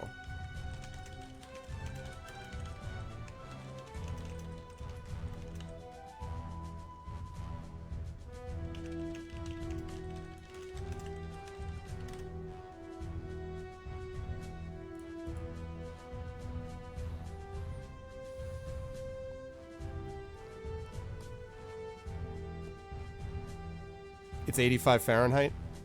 Brahms, remind me where you are roughly in the world again? You're also Canadian, right, Brahms? Or did I get that wrong? Let me know if I got that wrong.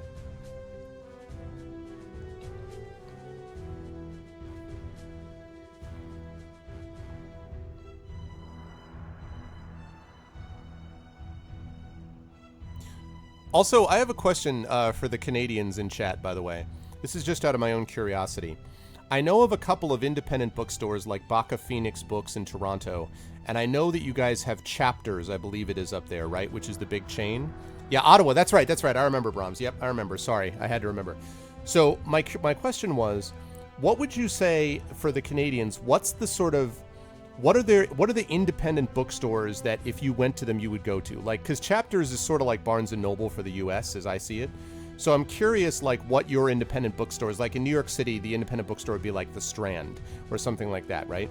Like, are there independent bookstores in Ottawa, for example, that you're like, this is where I go? Or in Toronto or in Calgary or whatever? I'm just curious. Ah, not squishing between 2 boulders about the boulder beast. Good thought, Trouten.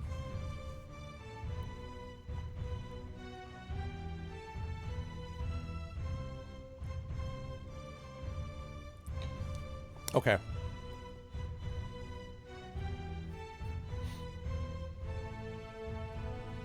Local bookstores or Chapters Indigo. That's it? Okay.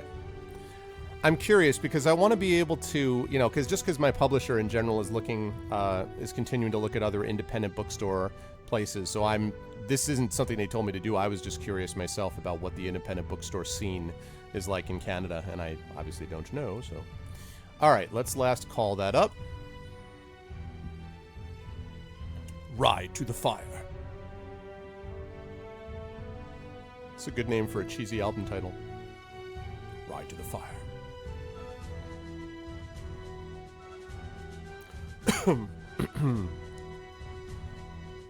Alrighty. Used bookstores and comic stores? Okay.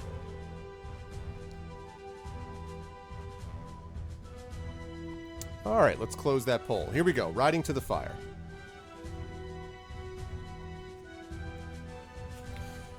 As you approach the fire, you hear a man's voice say, "Halt, or I shall loose an arrow at you." It is so dark now that you cannot see anybody. You decide to err on the side of caution and you pull your horse to a halt. The man then calls out again, "Wise decision, stranger. Now tell me, are you a lawful servant or a servant of chaos?" Will you reply lawful or chaotic?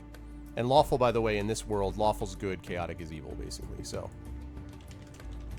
Well, you know what law would do, so vote the opposite. Oh, boy. But see, what would he do, though? See, he wouldn't go with his name, that's the thing. He would say chaotic. No, he would say chaotic. But maybe it would be, like reverse psychology, or what it's called. Oh, I see. Yes, there's something to that idea.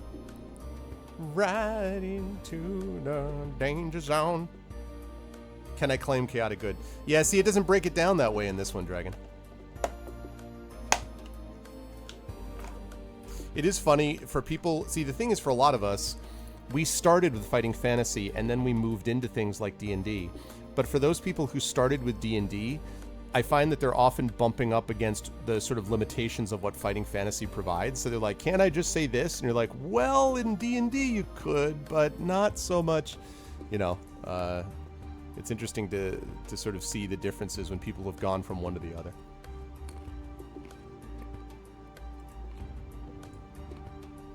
Well, I started out with D&D, so yeah. Yep. Yeah, I was doing fighting fantasy slightly before. Not a lot before, though, because I got the red box back in 5 or something like that. When I was in 8th grade, I think. So I was doing D&D fair. But see, the red box, interestingly, was a lot like fighting fantasy in a way. They really tried to make it sort of like a choose-your-own-adventure deal. At first, and then they started bringing you in carefully. What is a red box? The red box. It was the kind of a famous, iconic picture with the player's guide and the DM's guide, sort of like an introduction to D&D set. But it really was enormously popular, and it sort of is part of what it created this explosion of popularity in D&D in the States. They just re-released it recently, actually, but... Oh, okay. See if I can pull up an image. There we go. Oh god, I still have this downstairs. I'm going to post it in chat. There it is. That picture. Oh, man. Ah, yes, I've seen this. So cool. Yep. And some of the ones that are listed there, like in this picture, they have the Master Rules, Companion Rules, the Immortals Rules, Expert Rules, Basic Rules. I have all of those downstairs. All of them. I have an original Legend of Greyhawk, World of Greyhawk Gazetteer. Nice. Yeah. I only have like modern books, sadly. I did though find some old old crates with old Planescape books in the basement. So yeah, oh, nice. Apparently they belong to a friend of my brother's who stored some stuff in our basement. Wow, that's awesome. And forgot about it. I hope he forgot about it for good. Well, now it's too late now. Now all of a sudden this is out. And he's going to be like, oh, thanks. Can I have him back? No! Oh, man. I don't think he watches this. Okay, well then you're fine. Anyone remember the Greyhawk board game about conquering the realms? I do not. I do not remember that. Okay, lawful, you say. Okay. The unseen man speaks to you in a friendly voice, saying, "If you are lawful, as you say you are, then dismount from your horse, stick your sword in the ground, and come and join me for some roasted duck. If you trust this man and agree to do as he suggests, you can do so, or you can kick your horse into a gallop." Roasted duck, baby. I could go with some roasted duck right now. Right? Exactly. One of my favorite dishes. By the fire for roasted duck. Only problem with duck is that there isn't as that much of it, you know, like on a bird. That's the only problem I have with roasted duck. I guess.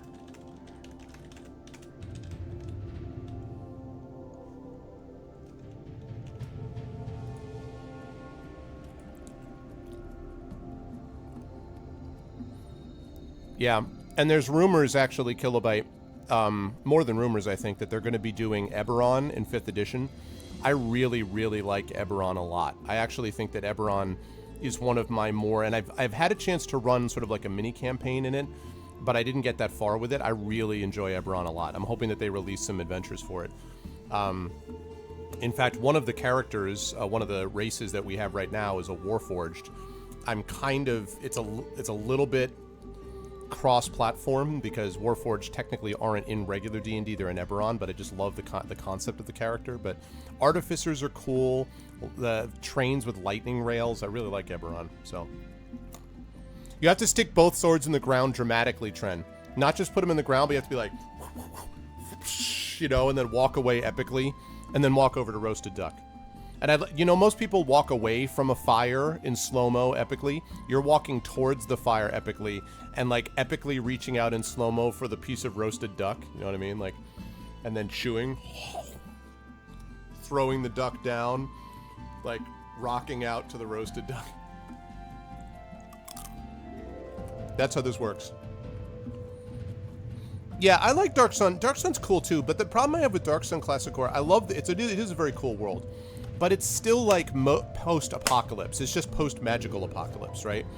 And it's neat. Trust me, I love all the bone, kind of like the bone stuff, and like I dig that. Like I do like Dark Sun, but if I were to choose between the two of them, I'd choose Eberron. Well, that's how right, Kilobyte, and that's how I made it work. I made it work because of the benefit of Planescape. It is legal. What I did was legal. It's just, I mean, technically I can do whatever I want. It's my campaign. But, I mean, it fits, but I definitely was a bit of a stretch. Rocking duck. No, rocking out to eating duck. That's how you do it. You know, you eat some duck, then you throw it to the ground, and you, like, just make a power chord because you just had delicious roasted duck. Same effect if you have a really awesome cinnamon bun, by the way. Without raisins. Okay. Duck and roll.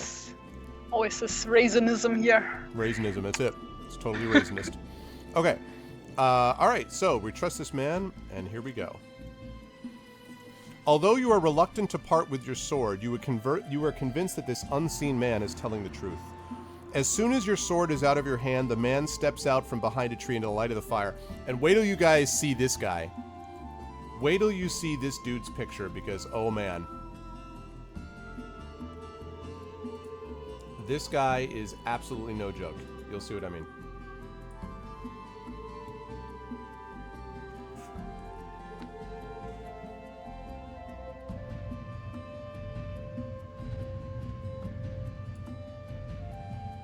Alright. Now...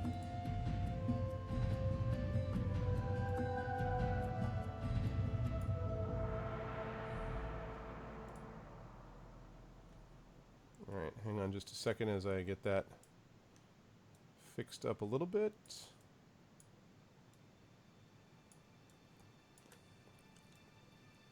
This guy's the original OG. He is the original.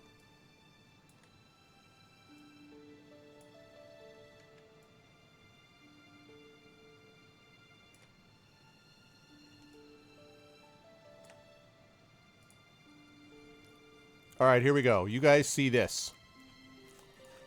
Look at this guy. Check out the stash on this guy. He is tall and dressed in a dark green tunic. He pulls back his hood and extends his hand in welcome. You sit down by the fire and feast yourself on the delicious duck and wild mushrooms. Add 2 stamina points. The man tells you that his name is Sim and that he is a hunter and tracker. There is nothing I cannot follow and nothing I cannot shoot, he says in a jovial voice while wiping his mouth with the back of his hand. But what brings you to these barren hills? You decide to tell Sim about Razak and the threat to Alonzia. When you have finished, Sim looks at you seriously and says, "And I nearly put an arrow through you. I must make it up to you somehow. I therefore offer you my services. I am sure you will find my skills of some use. What do you say?" You decide that Sim could be a valuable ally and you accept his offer. We got an NPC, guys! Companion get. Ooh, henchman! Henchman! After a good night's sleep, you both mount your horses and ride off west. I mean, listen, even if the guy couldn't shoot anyone with a bow, first of all, the mustache, secondly, roasted duck. I mean, what else is there to say? You show up and the guy gives you roasted duck. Of course the guy is a freaking henchman. That's what you want. Sim takes the lead, choosing the easiest and most direct way out of the hills. By late afternoon, you were almost at the edge of the hills when Sim notices 2 figures crouching down behind large rocks up ahead. "Wild hillmen!" he calls out to you. They think I haven't seen them and they will jump out at us when we ride by. Do you want to practice your sword play or shall we ride around them? Do you wish to fight the hillmen or ride around them? Are you and your boy Sim gonna fight the hillmen?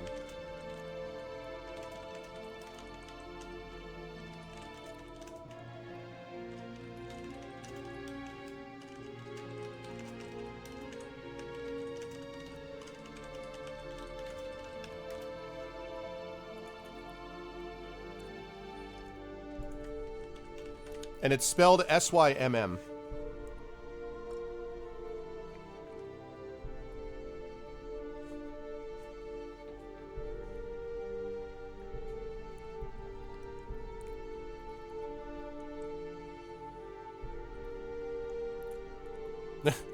Run to the hills, kill all the men. Let's get down to business to defeat hillmen. Why didn't you do the obvious one, Iron Maiden? Yes, I thought about that because I wouldn't be able to. I can't growl enough. Aw. Although I did actually see, I was watching the Rock and Roll Hall of Fame induction ceremony that they had for Yes. And they had, I don't know if people know the song Roundabout, which is the "I'll be the roundabout," right? So it was Geddy Lee from Rush that was on bass. Now, I am not a fan of Geddy Lee's voice. I can't take it seriously, but the dude is a ridiculous bass player. And if you're familiar with the song Roundabout, basically the entire sound of Roundabout is just a bass player's dream. It's just it's one of those songs you play when you're like, I'm an awesome bass player, watch. And he was doing it live as Yes is doing Roundabout. It was pretty badass. It was impressive. So I was impressed with the range. The vocal range was still there, but I was also impressed with the performance. It was good stuff. Well, see, yeah, but okay. Kilobyte, as a Canadian, you are obligated to say that Rush is awesome, even if you don't believe it. That's a Canadian law. So I know about this. The problem is you can't be objective because you're forbidden from saying your true feelings about him. It's like you can't say that you hate William Shatner if you're Canadian because it's not permitted. You can say that you hate Justin Bieber because that's an official law that's been passed to exclude him from Canadian citizenship. But for everybody else, you're required to do it. And welcome to another episode of True Facts with Habanero. True Canadian facts. Yes. I have extensive experience through my many travels to Canada. Apparently. Yeah. Oh, yeah. These are all completely confirmed. I believe every word. I own 50 Rush albums. See? It's not a requirement. That's just what someone would say that was required to say that. Right now, there's a Mountie holding a maple leaf at your head. Tell me the truth, Kilobyte.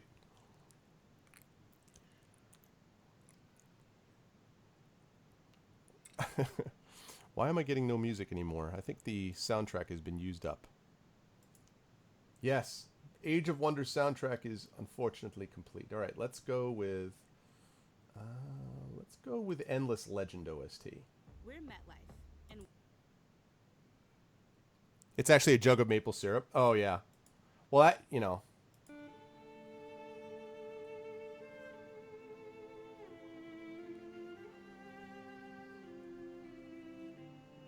think there's commercials in here, which is not so good. Time for Rush. Okay, so it looks like you guys want to ride around them. You're like, I don't want to deal with these hillmen. Is what it looks like. Last call, last call.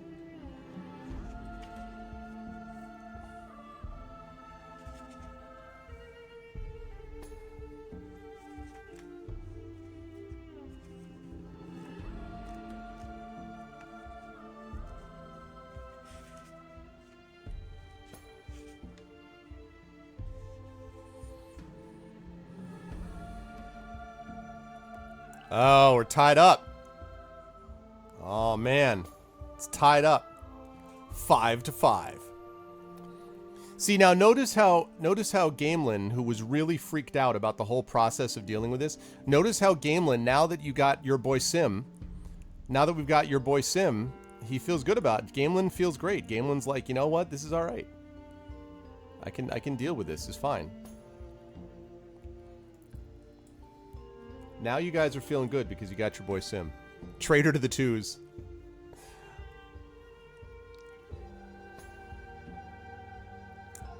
Oh, Master of Orion? Yeah. Master of Orion, I remember playing the first one of that. I think I liked that one. That had a lot of the just one more turn, syndrome. Okay. Fight the Hillmen is one. Fight the power with 6 votes out of 10 overall. Okay. So you guys will fight them. Let's see what happens. Pretending not to have seen the hillmen, you ride casually towards the large rocks. When you are less than 20 meters away, they suddenly leap up and fire 2 arrows from their crude bows. However, you were prepared for the ambush and ducked down to let the arrows fly overhead. I don't know if that's how I would have prepared for the ambush. Jesus. Anyway, you draw your swords and charge at the hillmen, who angrily run at you with their stone clubs. You steer your horse towards the nearer of the two, who is dressed in animal furs. Alright. This guy is not much of a threat. I love that they do these in all caps. It really cracks me up. Wild Hillman! Players unknown battlegrounds! Okay. Wild Hillman. Wild Hillman. Alright. Let's do it up, Kilobyte. Skill of 6 against your skill of 12 does not make for, That's true. Yeah, if Sim dies... Gonna be hell to pay. That'll be a Sim.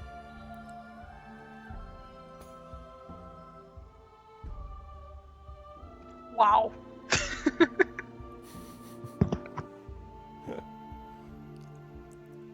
Wild Hillman couldn't drag me away from you.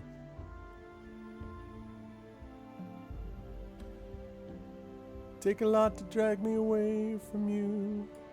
There's nothing that 100 Wild Hill men could ever do. I bless the rain down with kilobytes dice. Okay, 3. It's a great song, Africa. 11 against a 9 is still not going to be enough. And with that 10, all he needs to do is get a 16, and doesn't quite do it. All right, you dispatch the Wild Hill man with complete ease. So good. Everybody likes Africa. Dun, dun, dun. I hear the drums cry. I hear the dogs cry out in the night as they grow restless, longing for some solitary company. Dun, dun, dun, dun, dun, dun. I know that I must do what's right. Sure as Kilimanjaro rises like Olympus above the Serengeti, even though apparently it doesn't if you've ever actually been to Africa. All right, you look around and see that Sim has also dispatched his assailant. It's funny, the 196 is the entry, and it says if you win, turn to 200. So literally the next page, like you see on the next page the entry. That normally doesn't happen. You look around and see that Sim has also dispatched his assailant.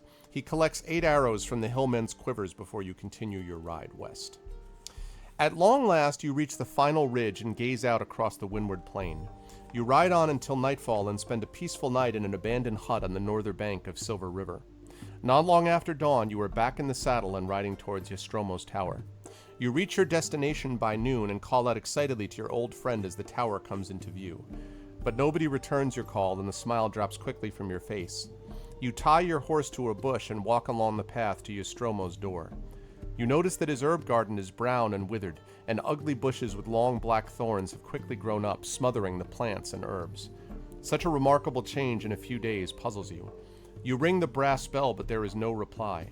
Suddenly, a large crow flies down from a window in the tower and drops a piece of paper to the ground. You pick it up and read a message from Nostromo. Dear friend, sorry I am not here to meet you. I'm still busy with preparations. Please ride east, where you will find me at a wooden hut at the edge of Darkwood Forest. Nostromo. You tell Sim about the note, and then you both hurry back to your horses. As you ride east, you wonder if Nostromo is in danger. After riding along the edge of the forest for less than a mile, a voice calls out from the trees, saying, If you are looking for Nostromo, I know where to find him. Do you wish to stop to investigate, or would you ride on?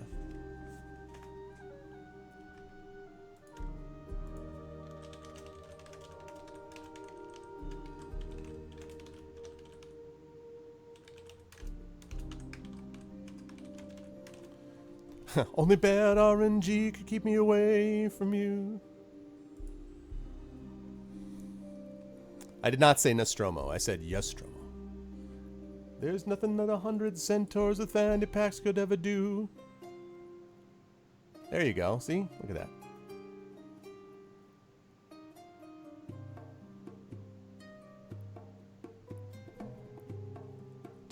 Did I hear you quoting before Europe, Classicor? It's the final hill, man. It's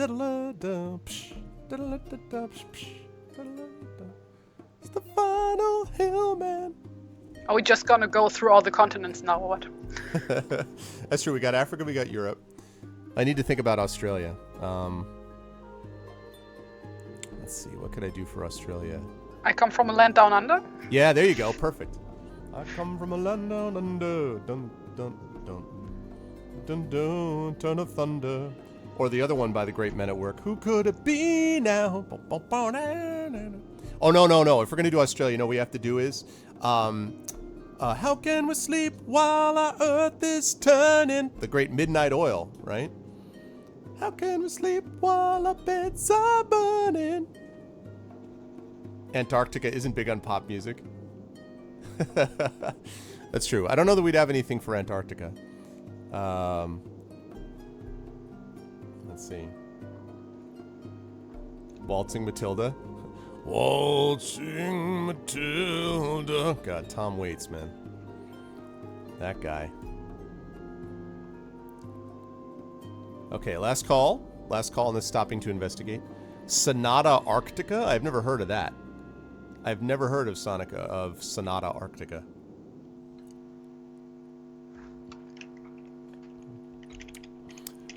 I have a desk calendar which we got at some as a joke gift at a New Year's party this past year, and it's what's her name, Boynton, who is this person who does these. You might recognize the drawings.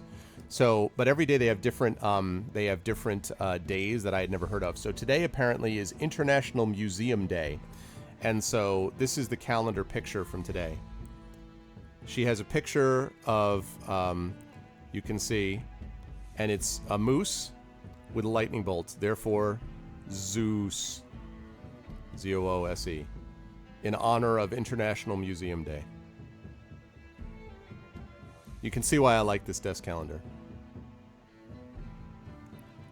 I appreciate the humor.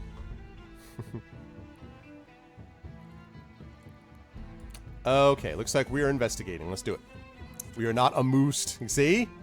See? I knew you had it in you. Okay. So you're going to stop to investigate. Lovely. You peer into the forest but see nobody. Suddenly the voice speaks again, saying, No, you cannot see me because I am invisible. I am a Suma, a spirit from another magical plane. The forces of chaos against you are great, and I felt it my duty to help you. Nostromo has been kidnapped by the servants of Razak and taken from the hut into the forest to be sacrificed. Ride north from here into the forest and you will save him. A trap awaits you at the hut. That is all I can say to help you. I am allowed to help you once more, though, and should you need me, call out Suma 11. That's my number. Oh my god. Suma 11.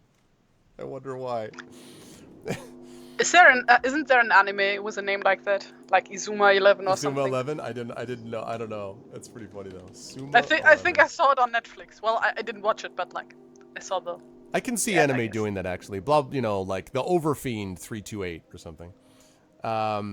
That's my number. Goodbye and good luck. You call out to the Suma for more information but get no reply. Will you ride north into the forest or ride on to the wooden hut? So again, what he said was that Nostromo's been kidnapped, taken into the forest to be sacrificed, ride north into the forest to save him, and there's a trap at the hut. So with that said, will you ride north into the forest or ride to the wooden hut? It's a dial-a-spirit. 8675 Suma 11. I got it. I got it.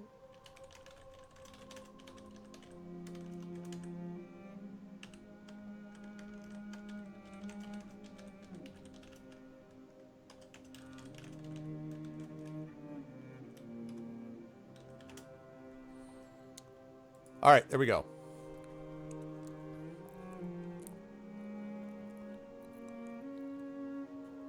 Assume at 3-16. Yeah, exactly.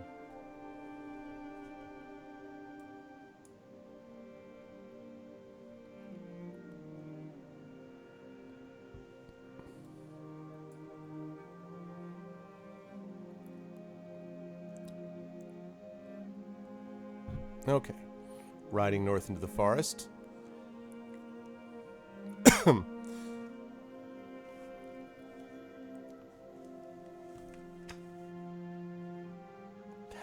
Literally says that's my number. Arf, could you put up the picture of Sim again quickly for reference? Sure. Give me one sec. I'll just screen cap it. It is right there. Our boy Sim. Ooh, delay. There he is. Thank you, got him. You got it? Yes. Okay. All right. Our boy Sim. Nothing could possibly go wrong.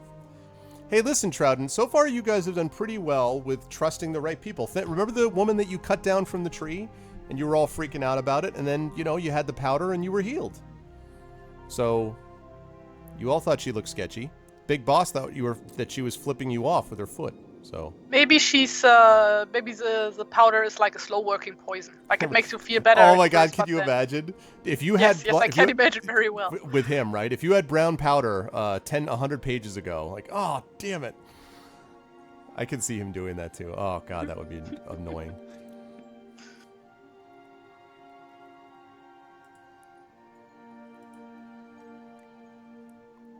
Yes, Trouden. I still object to your possessing the book. I feel like you're, it's like you have all this knowledge now.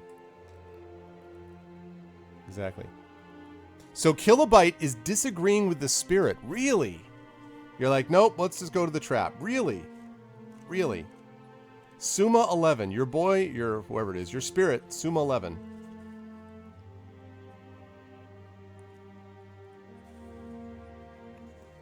Sounds like Borg, 11 of 16. That's true. You've had it's been a culinary experience so far today. You've had the powder, you had the roasted duck and the mushrooms. You had your own provisions. Oh, you have most of the books now since you started streaming these? So you wanted to get ahead. Oh my goodness, that's funny. That's funny. I have up till, let's see.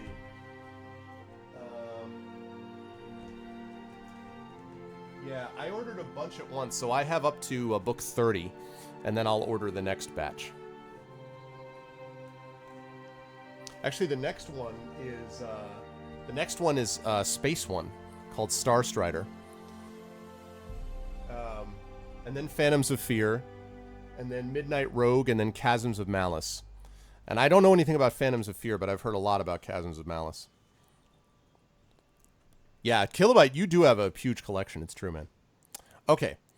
Ride north into the forest time. Let's do it. Ride north into the forest, yes. Okay. Here we go. You are soon deep inside the dense forest, which is notorious for its evil inhabitants. Keeping a watchful eye on all the trees around you, you walk steadily on. Soon you come to the edge of a glade, and you see this. This is going to be an interesting one. Warlock of Firetop Mountain miniature available? Really? Right. No, I know, Trout. I'm just giving you a hard time. I'm just kidding you. Okay. Studio mode. Studio mode. All right. Let me show you guys what you see.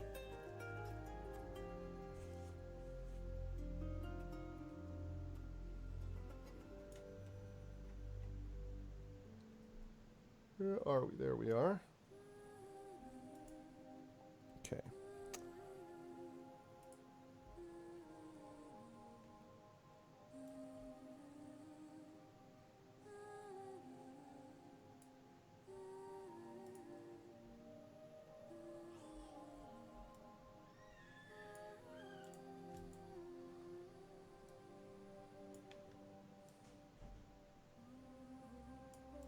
There we go. There we go. There we go. Took me a while before. All right. And here we are. This is what you guys see. You come to the edge of the glade and catch sight of poor Nostromo staked out in the middle of a marked-out pentacle. A loathsome horned beast, its fat, lumpy body covered with green, slimy skin, is walking around the pentacle in a frenzy. You were unable to contain yourself and call out to Nostromo. He raises his head and says, "Never have I been so glad to see a friend in my life.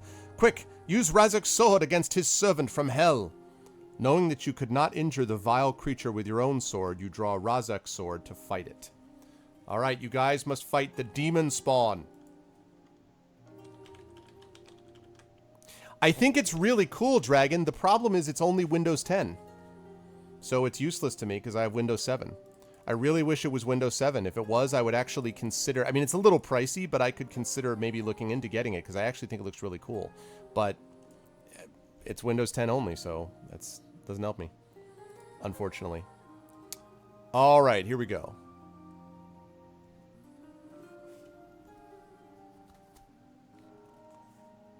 Yeah. Well, also, I mean, some of them, like Tin Man Games, has been transferring a bunch of these to Android and stuff, so...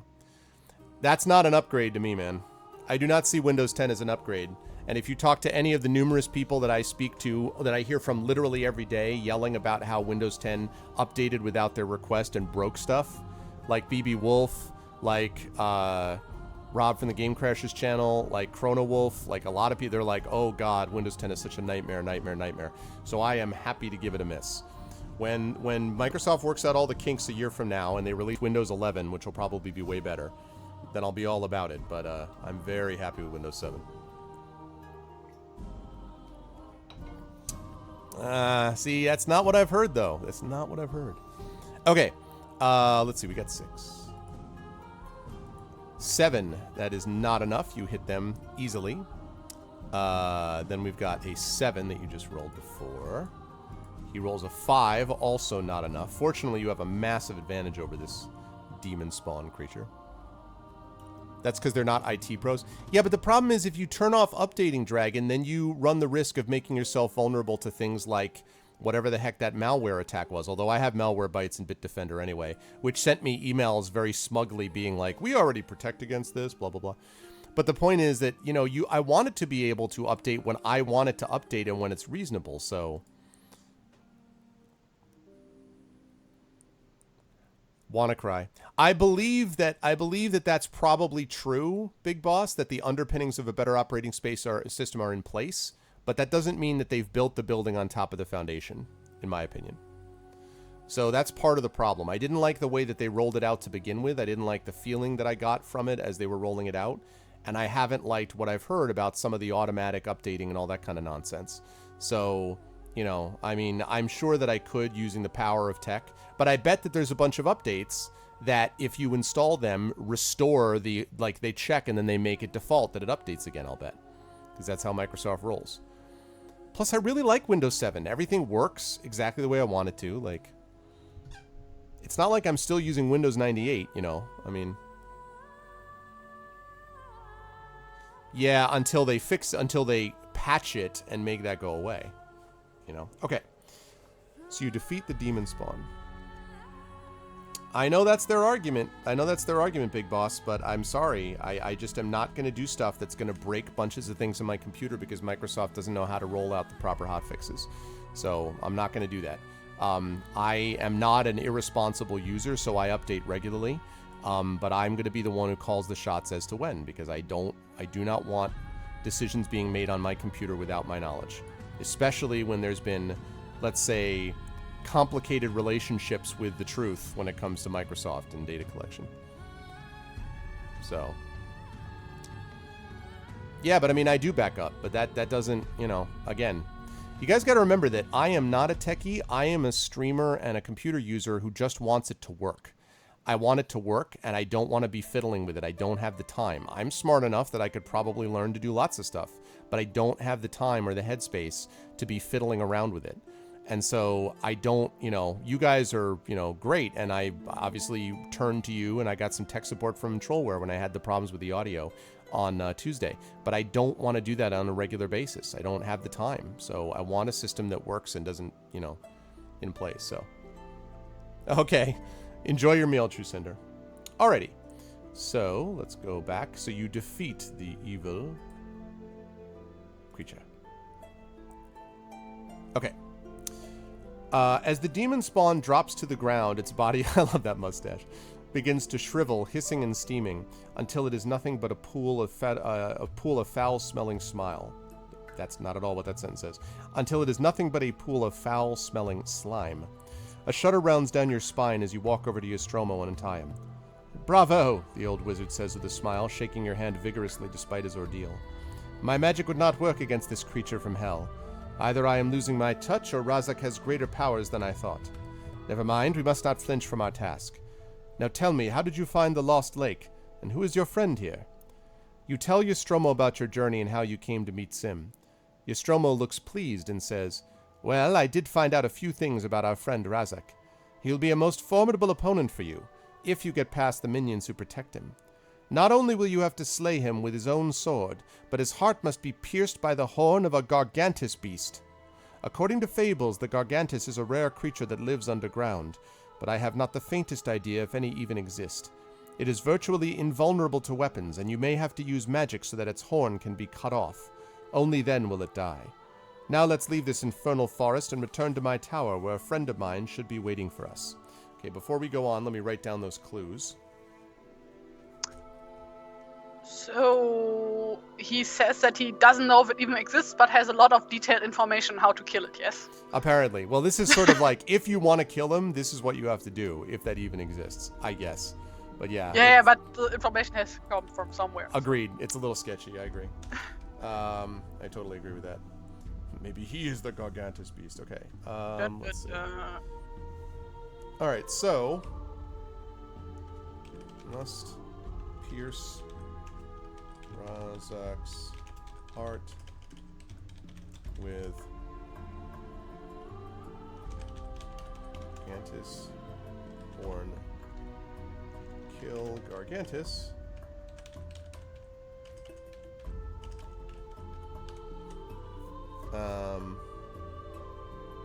By cutting off horn with magic. Okay, so we found the Lost Lake in the Moonstone Hills, so we don't need that anymore. Alright. There we go. Lovely. Alright, on we go. Exactly. You can't kill what does not exist, and here is how. Exactly. Maybe means it used to exist but may not be extinct. Yes, that's true. Well, we better hope so, right? Let's see. It is not long before you are back at the tower, but there is nobody there to greet you. Strange, mutters Nostromo with a frown on his face. Budrun should be here by now. I hope he hasn't come to any harm. He knows where the haunted graveyard is, and that's important. It might help to read the gravestone of Razak's father, Tamal. I think the graveyard is somewhere between Mirewater and Stonebridge, but I can't be sure. So, he offers you a choice. Do you wish to stay here overnight to see if Budrun turns up in the morning, or do you wish to set off now? While we're at it, I'm going to put down a save point because we just saved our boy Nostromo. So, your choices are...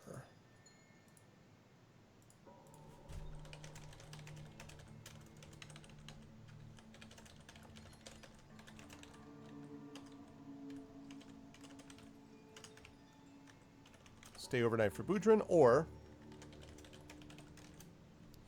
we're going to be poaching an endangered species. Listen, I mean, you know, sometimes evolution has to take a backseat to destroying a necromancer.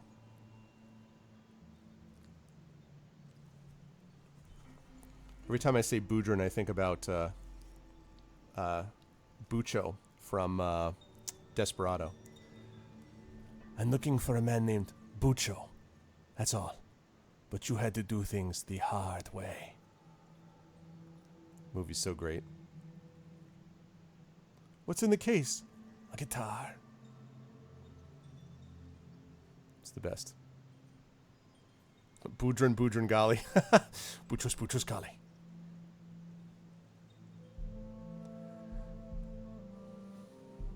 You're on a metered network. Windows 10 doesn't download anything automatically. You can check for updates when you want to.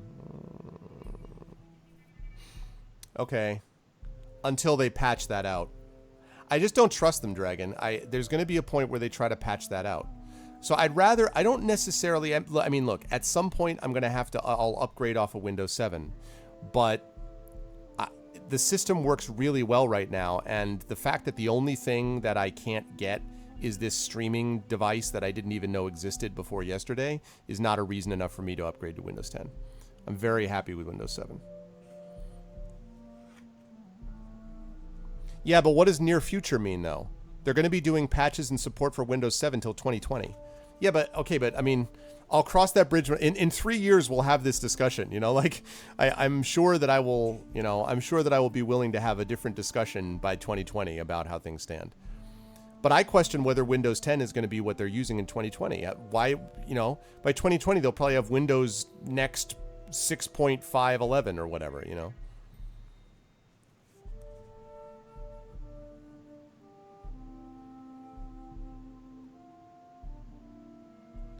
But why is it that a patch, but Dragon, why is it that a patch that they're like, okay, we want to update because of a security vulnerability. Why is it that they wouldn't sneak into that patch something which would toggle off the I'm on a metered network switch? You don't think they'd try to do that?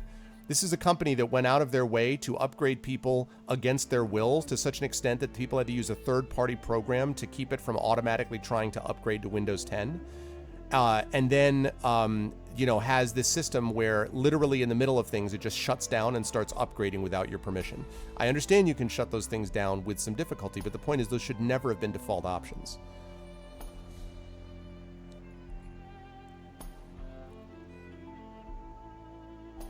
Windows 11 wouldn't happen for many years.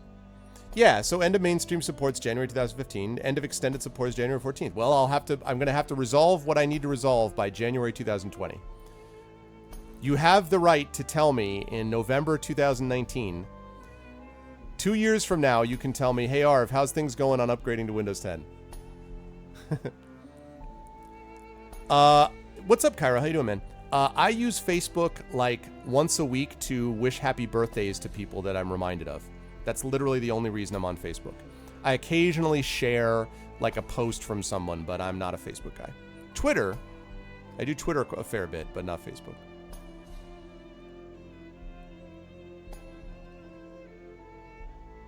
I know what... I think you trust them more than I do, Dragon. I understand I'm telling them not to download. I just don't trust that they actually uphold that. I'm not being a conspiracy theorist, but honestly, like, this has been Microsoft's stated behavior. They claim that something they will or won't do, and then they change around what they'll do. So I understand what you're saying, like, logically, but I'm saying I have not trusted that they will actually adhere to what they claim.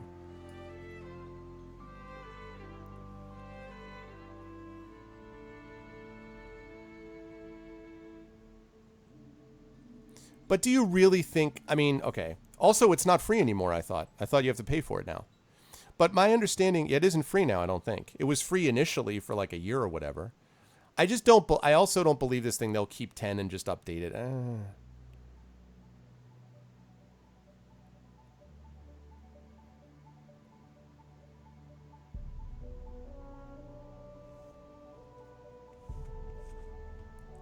Is that an apple that he's staring at, Terry? What is that? Or no, that's It's roasted supposed duck. to be the duck leg. Oh, that's roasted but, duck. Okay, the duck leg. yeah. Okay. No, I didn't see the hand. Now I see it. That's pretty awesome. That mustache is so dope, though. Okay. All right. Stay overnight for Boudrin. Let's see if Boudrin Gali shows up. Most of my arguments about Windows 10 can be used. Well, right, Cairo, and that's why I don't do a lot of that stuff. I mean, I do use Twitter, but I don't use Facebook for precisely that reason. Like, for the most part, I'm not. I have to say, I mean, I'm not panicked about it. I'm not like. I don't sit there and go like, oh, you know, like everything is. I'm not that fired up about privacy in all things all the time because I think it's kind of a useless errand unless you're going to be a hermit, and I don't want to be a hermit.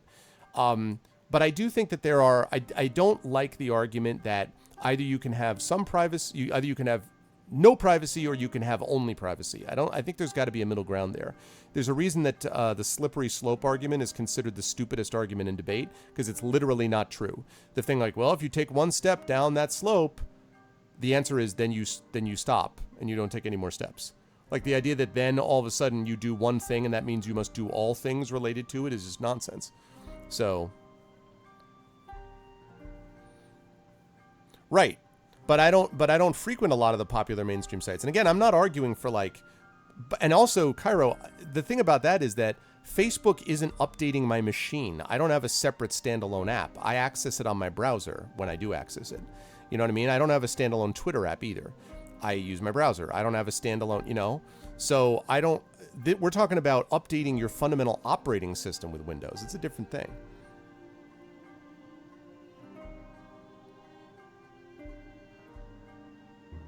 Right, I know that. But what I'm saying is it's not affecting my operating. I'm not even talking about privacy. I'm talking about I don't want it affecting my computer's ability to function.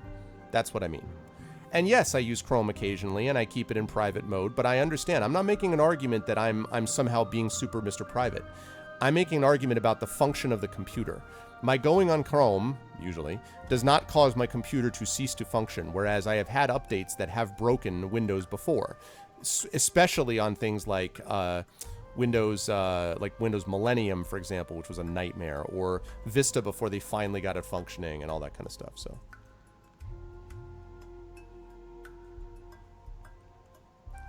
gonna update it to DOS 6.22. Has donated what now? Donated to.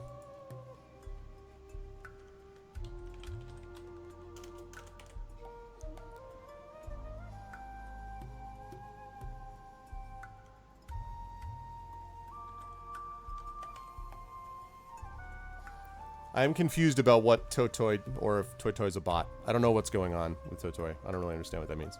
Okay. I don't think I'm painting with a broad stroke, though, Cairo, honestly.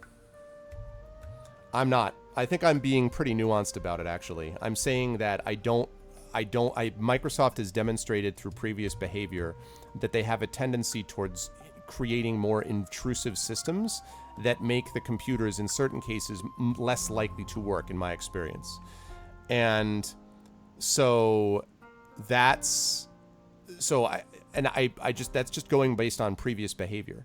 So I'm making an argument about whether the stuff is actually going to function. Okay, so Toto, I'm going to ask you to stop that because I don't know what you're doing, and so you're going to get timed out if you continue. Okay, please don't do that. So yeah, I mean it's not a matter of sort of attacking one company over all other companies. It's just, you know. Okay, where are we? So, it is not long before nightfall, and you find yourselves relaxing. Yeah. That's what I thought. Why am I not able to... Seriously? Okay, see ya. Goodbye. Go do this elsewhere. All right. There we go.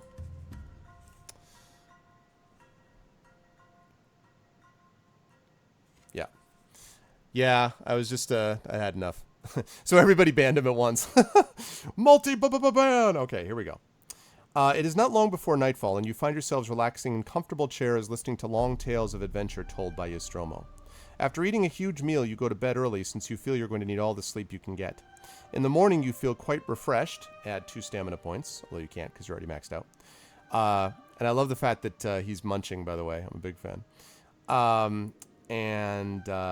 Yes, and while you pack your belongings, Nostromo refills your glass vial with his healing potion, enough for 5 tots. So, you get one of your provisions back. I forgot that it's actually a healing potion, not provisions, but same deal.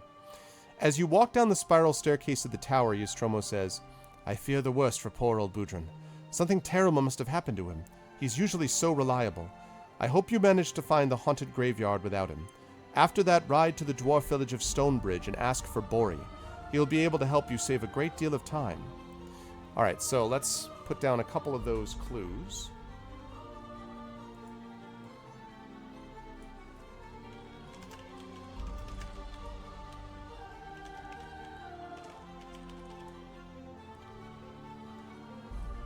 He is eating roast duck. Munch, munch. Our boy Sim. Okay, so find Bori and Stonebridge, and I want to find out, I want to remember what it is that he told us about. Okay, what did he say about, let's see, the gravestone. Alright, so.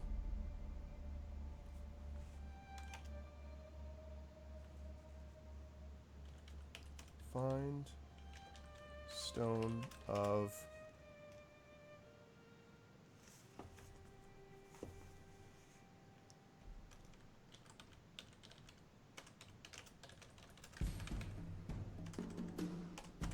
Okay. Razak's father, Tamal.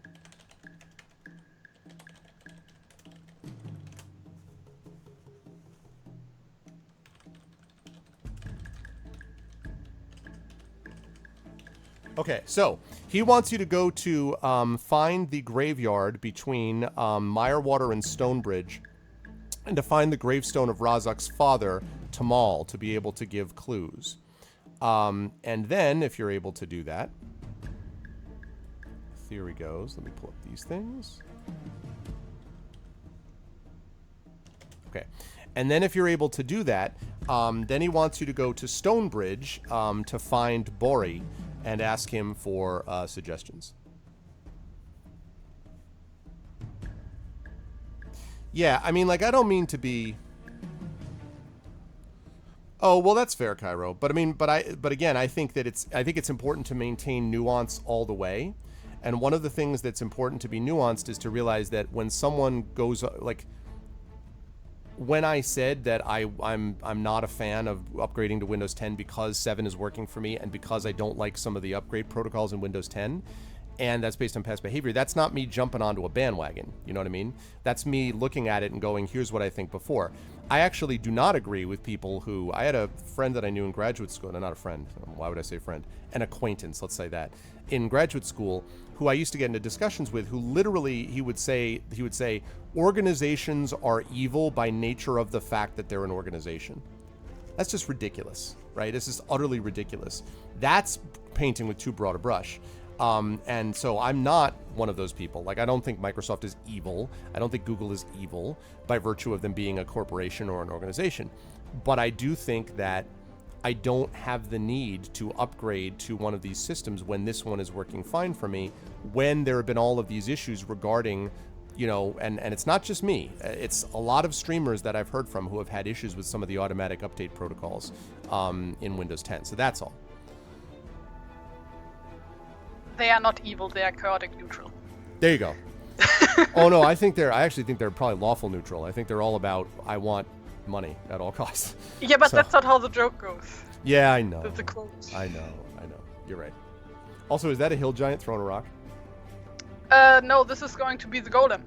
Oh, this is the golem. Nice. Awesome. I'm trying at least. I'm I like not it. really used to doing this perspective thingy. Yeah. I gotcha. I'm trying to challenge myself. Gonna keep things interesting. Yeah, no, that's cool. I dig it. Hey, welcome back, beautiful bear. It's the Destiny 2 stream. Yeah. No, I'm not on my end. I haven't dropped a single frame. Everything's been good over here. So, yeah, no, you're cool, Cairo. I love you, man. You know that. I mean, I don't love the fact that your team is going to crush my team, is going to destroy the Celtics. But I feel like I'm thinking that my hope is the Celtics win a game. I feel like if the Celtics win a game, then the season has been an unmitigated success. They got the number 1 pick in the draft. They got to the Eastern Conference Finals. No one expected them to beat the Cavs. So I'm fine with that. If they lose all games, that would be a little disappointing, but still a good year. So.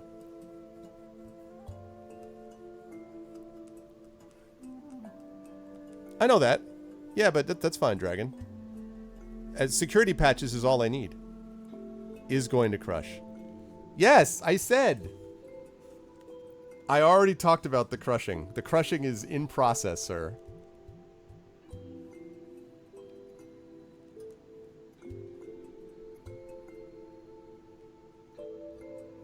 Yeah, they are ahead of their curve. No, I agree, Cairo. I totally agree. I'm very pleased with them this year. I felt it was really enjoyable to watch them play. Like I felt just as a Celtics fan, I just felt very good about them all year. It's a fun team to watch.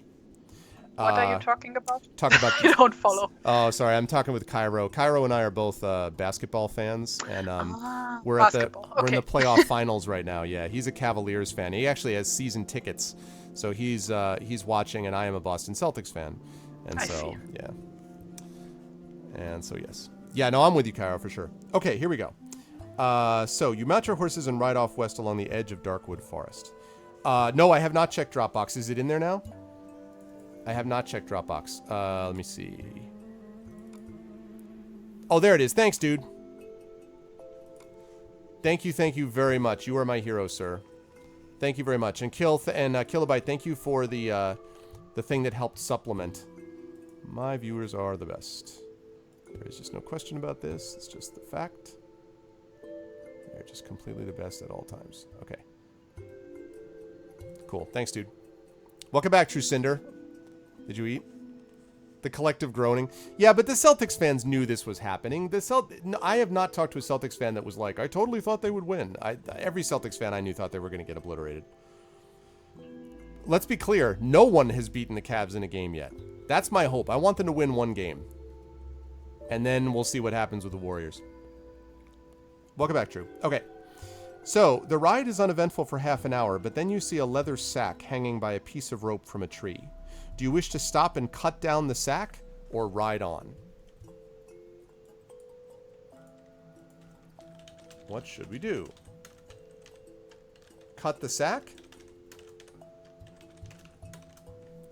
You know, like Put him in a longboat till he's sober? Cut the sack. Not all of your viewers are the best. I am. Rather than breaking it down like that, Elias, I just compare all of the Arvanauts to all other groups of Twitch viewers. That way I don't get in trouble. You guys are all collectively the best. You know? American sports. I too agree that they are indeed sports and that teams challenge other teams in games of physical prowess. I think I totally nailed it and sounded American there. Yes. Yes. The fact that you used polysyllabic words, for one thing, Beautiful Bear, really shows your Americanness there. I mean, that really demonstrates the quality of things. Vote 2. I've seen Return of the Jedi. That's funny.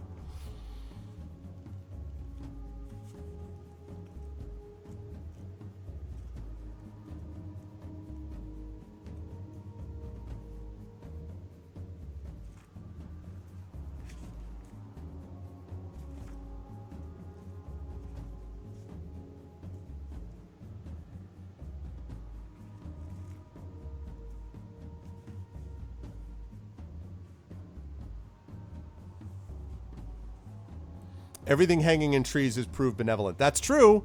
That's true. So far, all of the things that you have found that have been hanging in trees have benefited you. That is, of course, one thing so far. But of those one things, you are 1 for 1.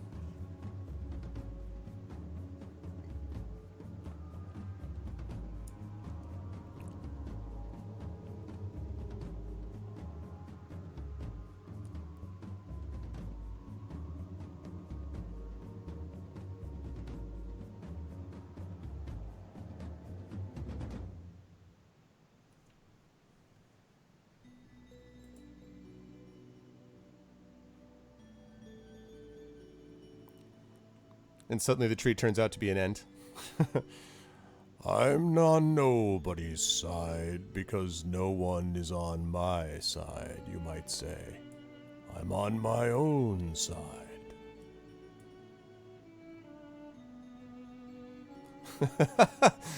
Golem has a serious existentialism crisis going on in his eyes. He looks like, oh god, what was the movie with the big robot thing? Big something 5 or big... You talking of Baymax. Big Hero 6. Yeah, Big Hero 6, that's it. Reminds me a little bit of that. We only have the I'll totally let you original... say it, yes. Big Hero 6. Yeah, a little Good bit. movie. I actually have not seen it. Is it good? I have not seen Big Hero 6. It's great. Yeah? I should go check it out. Probably like the best of the MCU, though people don't count it to the MCU because it's animated, and people don't like animated movies for some reason. I see. Wow. Well, that's pretty powerful endorsement. It's treanting. Well, yeah. well, okay. I mean, I have to say I'm a bit biased when it comes to like superhero stuff, because I'm not the target audience for most superhero stuff. Like I try and stuff. So Like this for was... example, from all the main MCU stuff, I like Captain America and Agent Carter the best because I like period pieces and Yep. Yep. stuff like that. So you're not really a Guardians of the Galaxy person? Like I could imagine that being a little more in the... No, that one was fun, but I have never heard of the comics and all the setting. It's like kind of D&D in space. Yeah, exactly. Yeah, I wasn't wild about it, honestly, and it was because same thing, like I had never heard of the comics, honestly, so I was like, I watched it and I was like, I don't get it. I feel like Guardians of the Galaxy went over my head. The only part of that movie that I liked was the part with what's his face, the blue-skinned guy, and the thing where he whistles with that awesome little harpoon piercing dart thing that he uses. That's badass. If that whole movie had been basically that, I would have been all good about it. But the rest of it, I was like, I was very underwhelmed. But I liked Winter Soldier was great. The Avengers movie was great, especially the first one. I kind of had a soft spot in my heart for Thor, even though a lot of people apparently didn't like it, but I did. Yeah. I just, Like, I love the I Watcher. super like Chris Hemsworth as Thor, but like the writing is like Yeah, not a guess. fan. Like especially the first Thor movie, it was like, why do you put this stupid nameless villain in the end? Like you had Loki the entire time, and why would you put this giant metal monster there that nobody cares about? It's like the anticlimactic ending. Yeah, it is true that Loki was a better villain. I love the Watcher though. Was it? Wasn't it? I think it was Idris Elba, right? Who's doing the Watcher. That guy is unbelievable. Like Heimdall. Heimdall. Yes, Yeah. I just that's want his. also not a much of not a lot of screen time, but I mean it's like kind of an easy like I'm not super familiar with the comics, but like speaking from mythology alone, like Heimdall is easily one of the most interesting characters in Norse mythology. Yep. Like his whole dynamic with Loki. Yeah, so for sure. that's promising. I'm very much looking forward to that if they're gonna do anything with that. Sure. I was a huge fan of him. He was a badass. This sort of semi-independent one. Most recent you watched was Iron Man 3. See, I thought the first Iron Man was pretty good. I saw Iron Man 3 and was like, I did, and I haven't seen Iron Man 2. I haven't seen Thor 2. Actually, I'm so behind on movies that I haven't seen Civil War yet, which I probably should see. But what am I doing here? I have gotten so into talking about movies that we completely forgot about this. Yes, cut the sack. Let's do it. I was about to ask. I was like, what the hell is going on? Yeah, because we got about another 15 minutes here, so I should not be doing that. All right. As you approach the sack, you suddenly hear a wailing scream. Swinging down on a vine attached to a nearby tree is a huge hair-covered humanoid wearing little more than an animal hide loincloth and carrying a large bone club. The ape man crashes into you and knocks you off your horse. Test your luck. All right, you must test your luck. So you must roll 2 dice, Kilobyte, and we're looking for an 8 or less here. And no, I have not seen Rogue One because I have had no time to see movies at all, and I am sad about it. I also did not see the last Jason Bourne movie, and I love the Jason Bourne series, so I am behind on my movies. So, Dark Tower movie and the TV series I know very little about. I have read a little bit. I think I read the first Dark Tower book, Stephen King's, but I have not read the other stuff, so I really am not up on that at all. The truth is that most of the time, I have to be honest, I watch very little TV and movies because most of my free time that's not spent with family, etc., is spent on Twitch hanging out. Like if it's free time that's not being if I'm not hanging out with friends or family, if I'm not writing or teaching, or traveling to one of those things, or playing with my band, most of my free time is spent either reading or like playing video games on Twitch with you guys. So I just don't have time much to watch stuff. Like really what I usually watch is like a movie here and there that I want to see, or I will watch some sporting events sometimes. Like I'll watch some baseball or something like that. But I just don't, all the Netflix series and everything, it sounds all great. I just don't have time. I don't have time to watch Daredevil and, all those things. I can't. I'm a snob and only watch Oscar bait. No, God, I hate the Oscars. No. No, it's the opposite, Beautiful Bear. I want to watch Rogue One. I want to see Jason Bourne. I do want to see Thor 2. I want to see Civil War. I don't really care about Guardians of the Galaxy. I did see Doctor Strange last year. That was pretty good. That was good. Doctor Strange was great. Yeah, I really like that. But part of it is I like Benedict Cumberbatch, and I've always kind of liked the Doctor Strange. That I was familiar with. I like that mythology, so... also, the combat scenes are sick in that movie. Like, the way that they did the sort of Inception-like combat scenes are amazing. So, I dug Doctor Strange quite a bit. Okay. Yes, so he rolled an 8. You were lucky. Just lucky. Okay. Sorry, I just saw that. Our luck is starting to become a problem here. We'll have to get that luck back up somehow. You just manage to hold on to your sword as you fall and are immediately locked in combat. So... Alright, here we go.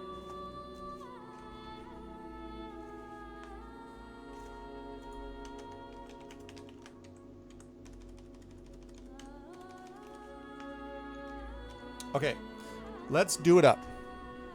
Yeah, I hear that. The problem is I have a hard time, Dragon, doing that kind of multitasking. Like, if I want to get into the story, because I'm always interested, obviously, in the story side. So I get occupied watching the story, and then I can't do whatever else I'm trying to focus on. So it's hard for me to do that.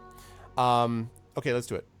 Yeah, and I honestly, I have not taken the Oscars seriously for probably 20 years plus, since they screwed Spielberg out of the Oscars for The Color Purple. Color Purple was a great movie that got completely screwed, and it's because they don't like Steven Spielberg. And I just was like, I'm done. Like, this is ridiculous. And they did the same thing, like Dead Poets Society, they didn't give enough attention to. So I was like, the hell with this. So I honestly, and I don't care about award shows really anyway, but that really kind of put me off of the Oscars. Right, exactly, Beautiful Bear. Okay, so 9, we've got an 8, so you're able to get him there. A 3, that's going to be a challenge. 15. Can he hit with a 7? He cannot. All right, and one more of those. Exactly, Big Boss. Yeah, exactly. You lose nuance. That's it. That's totally it. All right, one more of these rolls here, Kilobyte. For sure. Totally agree with that, Dragon. Yep. That I agree with you. If the work is monotonous and repetitive, that's true. In fact, when I'm calculating grades, final grades, that's when I might watch something. But then see, the problem is a lot of times what I'm doing now when I'm in that situation is I'm watching Twitch. Like a lot of times I'm watching Twitch when I'm doing something monotonous like that. And obviously I sometimes I can't, like if I'm grading papers, I sometimes have to be careful about how much I watch Twitch because I want to focus on the papers. But if I'm just doing numerical calculations of grades, then that's boring and, Yeah, Return of the King. Okay, no problem. 6, okay, you hit them, and it says after 3 combat rounds, which we got. Sim at last manages to land a blow on the ape man without fear of injuring you. He plunges his dagger into the ape man's neck, and you watch it slump to the ground, a coarse gurgling sound coming from its throat. Sim then cuts down the leather sack, and inside finds some polished stones, which you may take, before riding on. Oh yeah, you got some polished stones. I know you guys wanted that. Polished stones, baby. Okay. After crossing Catfish River, you soon leave Darkwood Forest behind. The pagan plain stretches out before you, and you wonder whether the graveyard is nearer Mirewater or nearer Stonebridge. Because remember, you're looking for the graveyard. So, do you wish to ride towards Mirewater, or do you wish to ride towards Stonebridge?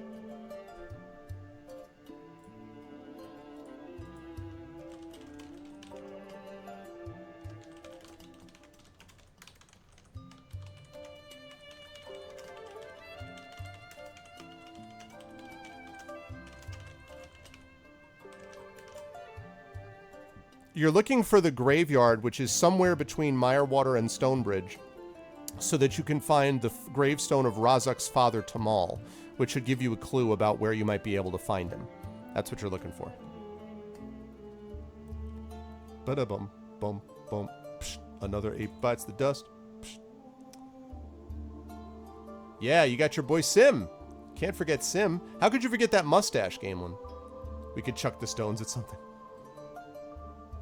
Yeah, Stonebridge is the dwarf village. In fact, Stonebridge is where you go in, I believe it's Forest of Doom. I think it's Forest of Doom. I know. Actually, I don't remember if it's Forest of Doom or Scorpion Swamp, where you first meet Ystromo and the whole Stonebridge thing is going on. Yeah, Forest of Doom. That's it.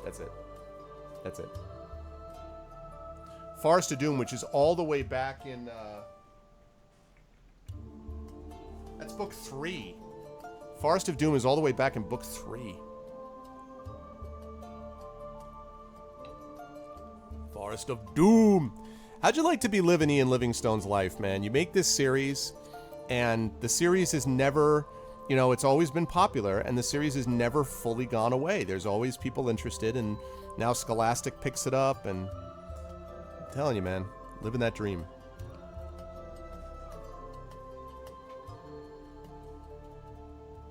All right, so we got 3 people riding towards Stonebridge, 1 for riding towards Mirewater. What else we got here, folks? To cross the Forest of Doom, you must kill me, John Romero.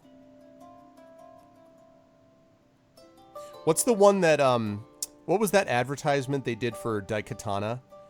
Which is, you're going to be John Romero or John Carmack, whatever it was, and then, of course, we know what happened to Daikatana. I think it was John Romero's gonna make you a bitch or something. Yeah, something like that. And it was, and then, of course, Daikatana was not, you know.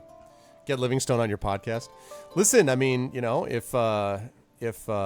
Livingstone continues to like what we're doing with these drawings, you know, I'd be happy to have Mr. Livingstone on. Be a great honor. That's it, yeah.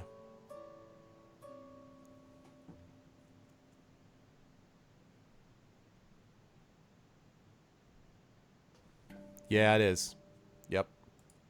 I'm going to last call that. Well, he may have grown up, too, because there was a time when Romero, quite frankly, was far too... He took way too much credit for a game that really was Carmack's thing. I mean, truthfully, Carmack had a lot more to do with that, with Doom, than Romero did, if you look at the programming history. So he may have grown up quite a bit since then. I'm not saying that he didn't do anything, but he was way more like, you know... Now he does. Beautiful Bear, now he does. Oh, wait, is it Romero or was it Carmack? One of the two of them was big about it. Was it Romero? I can't remember who it was. I can never remember who's who. One of them, Carmack or Romero, is like very, or at least used to be, very kind of aggressive, and I can't remember which was which. So it's Carmack who wrote the engine, right. So it was really more Carmack than it was Romero. But... Yes, but the thing that made that game work was the engine.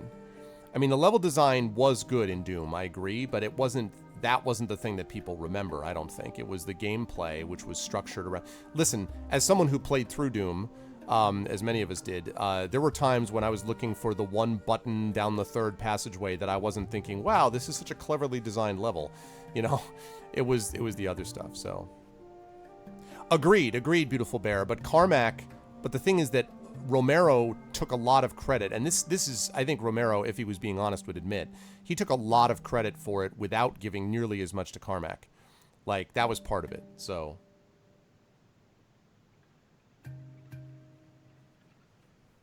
But I agree with you that it was a team, and that was the problem, is he kind of dismissed that team. But as I say, he may have changed now. I certainly have not kept up on it. Okay, so we are going to ride towards Stonebridge, is the will of chat. And then we're basically, when Terry finishes up this drawing, I think that will wrap it up for us for today. The day passes, and it is twilight when Stonebridge comes into view. Do you wish to camp outside Stonebridge, or give up your search for the graveyard and ride into Stonebridge?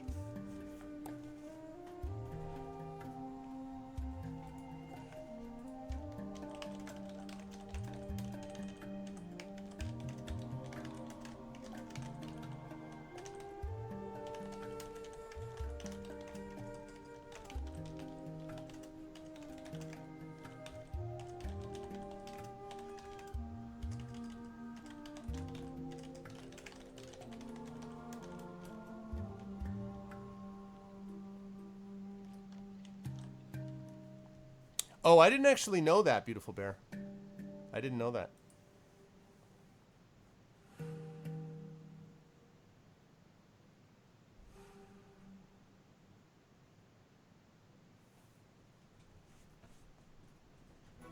No point giving up now. Okay, I'd buy that.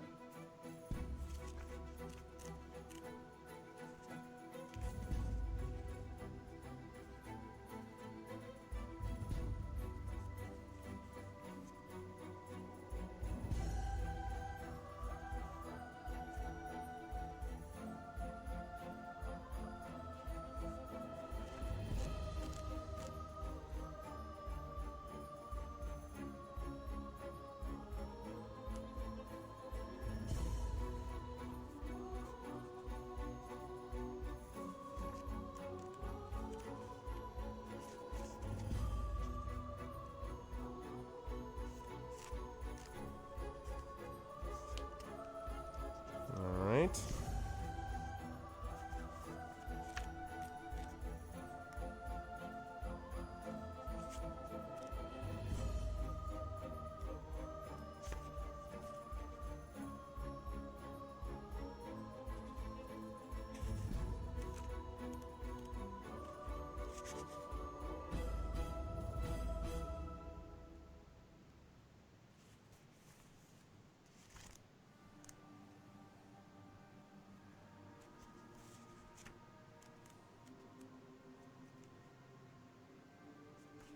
Okay.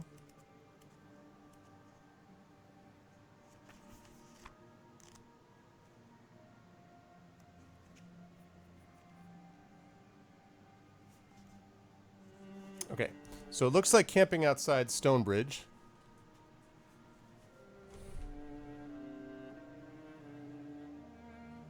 Alright.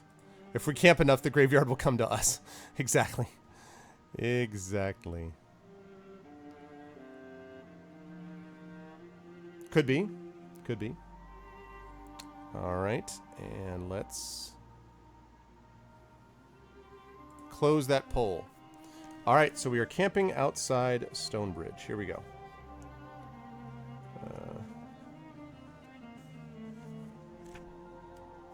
Okay.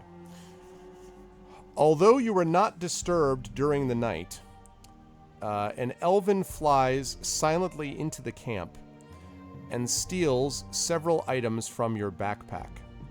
Specifically... Now, so here's the thing. So, without being detected, the mischievous little creature flies off with his loot, and you discover the inexplicable theft in the morning. So, you lose items. Now, so here's the question, guys, in terms of what items you could lose. You could lose gold, you could lose provisions, or you could lose one of this. It's up to you guys, but my guess is we obviously can't lose Razak's sword. I don't think we want to lose... We're not going to lose the ring because we're actually wearing it. I don't think we want to lose the mirror or the stones or the... Like, most of these items I feel like we have for a reason. So if it were me, I think I would be tempted to say lose the gold and lose one of the healing potion, like, clicks, basically. So I would say lose the gold. But it's up to you guys. So what do you want to do?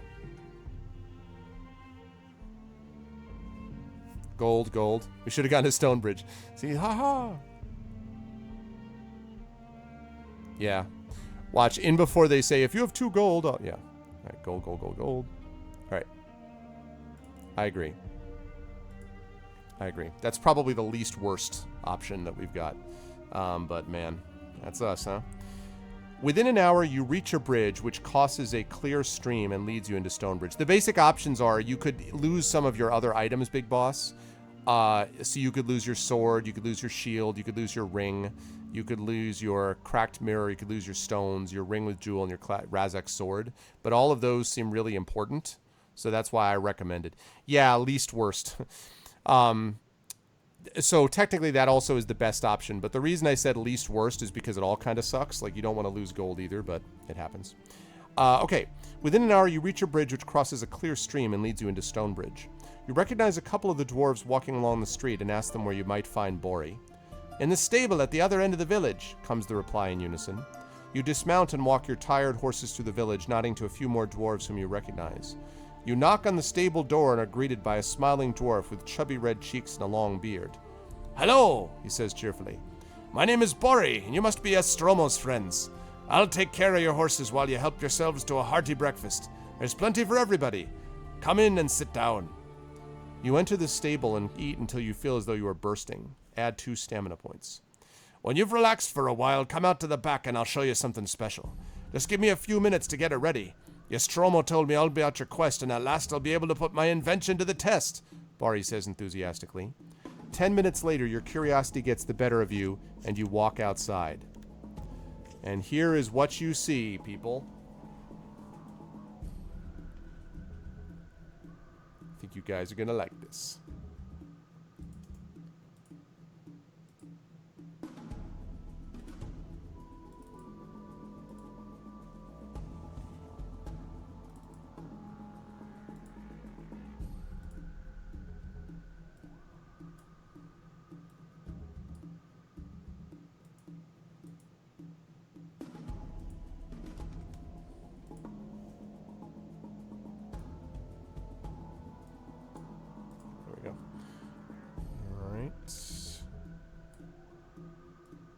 Giant insects of death. No. Not giant insects of death. That's something far worse. No, that is not the case. This is what you see. Outside in the yard, you see the strangest sight of your life. A huge balloon as tall as Nostromo's tower is being filled by Bori with hot air from a fire. A group of dwarves is holding onto the ropes to keep the balloon from floating away into the sky. This is my invention, shouts Bori excitedly over the crackling of the fire. It's called a hot air balloon. It can carry people great distances through the skies in a basket hanging from the balloon. You could soar through the air across mountains and lakes driven on by air currents and the wind. Now I believe we must try to find the Gargantus beast. So if you'd like to climb aboard, we'll take to the skies. And if you have any idea which way we should go, you should tell me now. The wind is blowing in a southeasterly direction, so I hope you don't want to go west. You are full of wonder at this amazing balloon, and you climb quickly into the basket. Bori gives the order for the dwarves to release the holding ropes, and the balloon rises smoothly and swiftly upwards. At first you feel nervous, but soon the beautiful view and the tranquility make you relax, and you begin to enjoy the silent journey.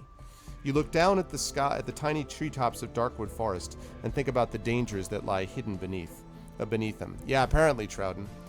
Well, asked Bori, where do you want to go? Will you reply? Here's where you can go. The Forest of Spiders, the Western Flatlands, or the Plain of Bronze.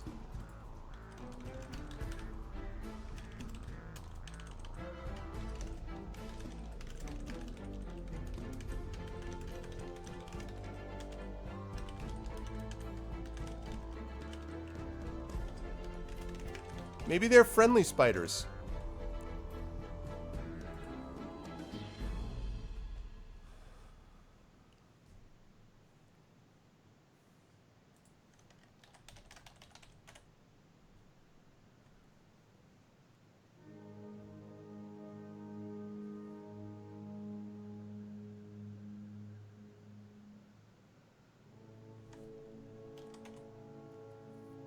They're the cute kind of spider. Right. It's like when we were talking about how you need to use a Gargantus beast horn, but we're not even sure if the beast still exists. That's what this is like. You know, you have the spiders, friendly spiders, and they don't exist, but if they did, this is what they would be like.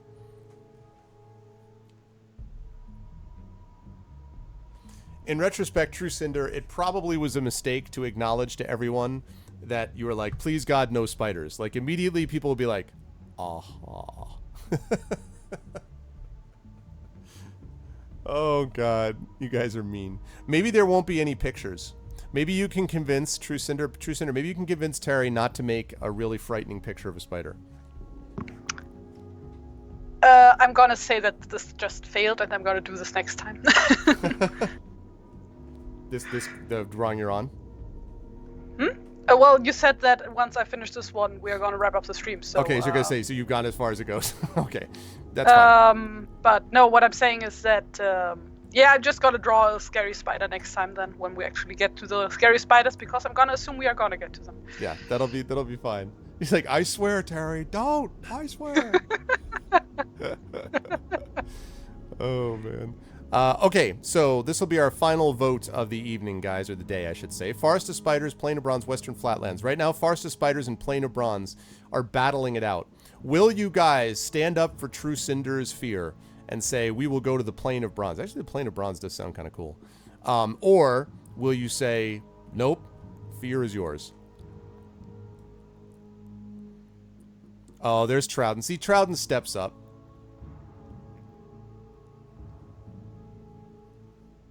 In all caps. Maybe they're the cute spiders.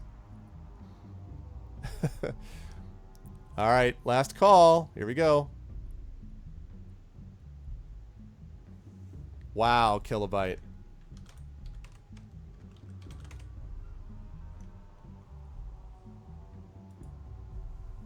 We have a magic sword and a ring. It's true. And you have a dwarf with you. You have a magic sword, a ring, and a dwarf. It clearly should be the case. No. All right. Well, it's still tied 4-4. So, and I actually have no idea whether or not the Forest of Spiders is going to be this horrible thing with lots of spiders in it. I have no idea. I'm gonna suspect this is gonna be a Cloakwood Forest situation. Oh man, Trouden changes his vote. Well, what did he He change? changes it to Forest of Spiders. He wants to see the picture. Oh my god. And True Cinder's reaction is just, I don't even know what that is. I think we've lost. I think we lost her. Him, actually, but... oh my god, yes, I'm just reading. Oh my god. Oh man. Alright, I tried. I did what I could. Maybe the Forest of Spiders is milkshakes and unicorns. Maybe that's what they call themselves. Maybe they have a different language. Don't culturally assume. I'm so out. Oh no, don't leave.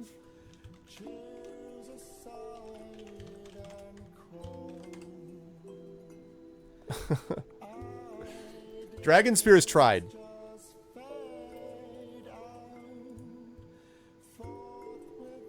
Maybe it's inhabited by a civilization of friendly spiders who brings enlightenment and great wealth.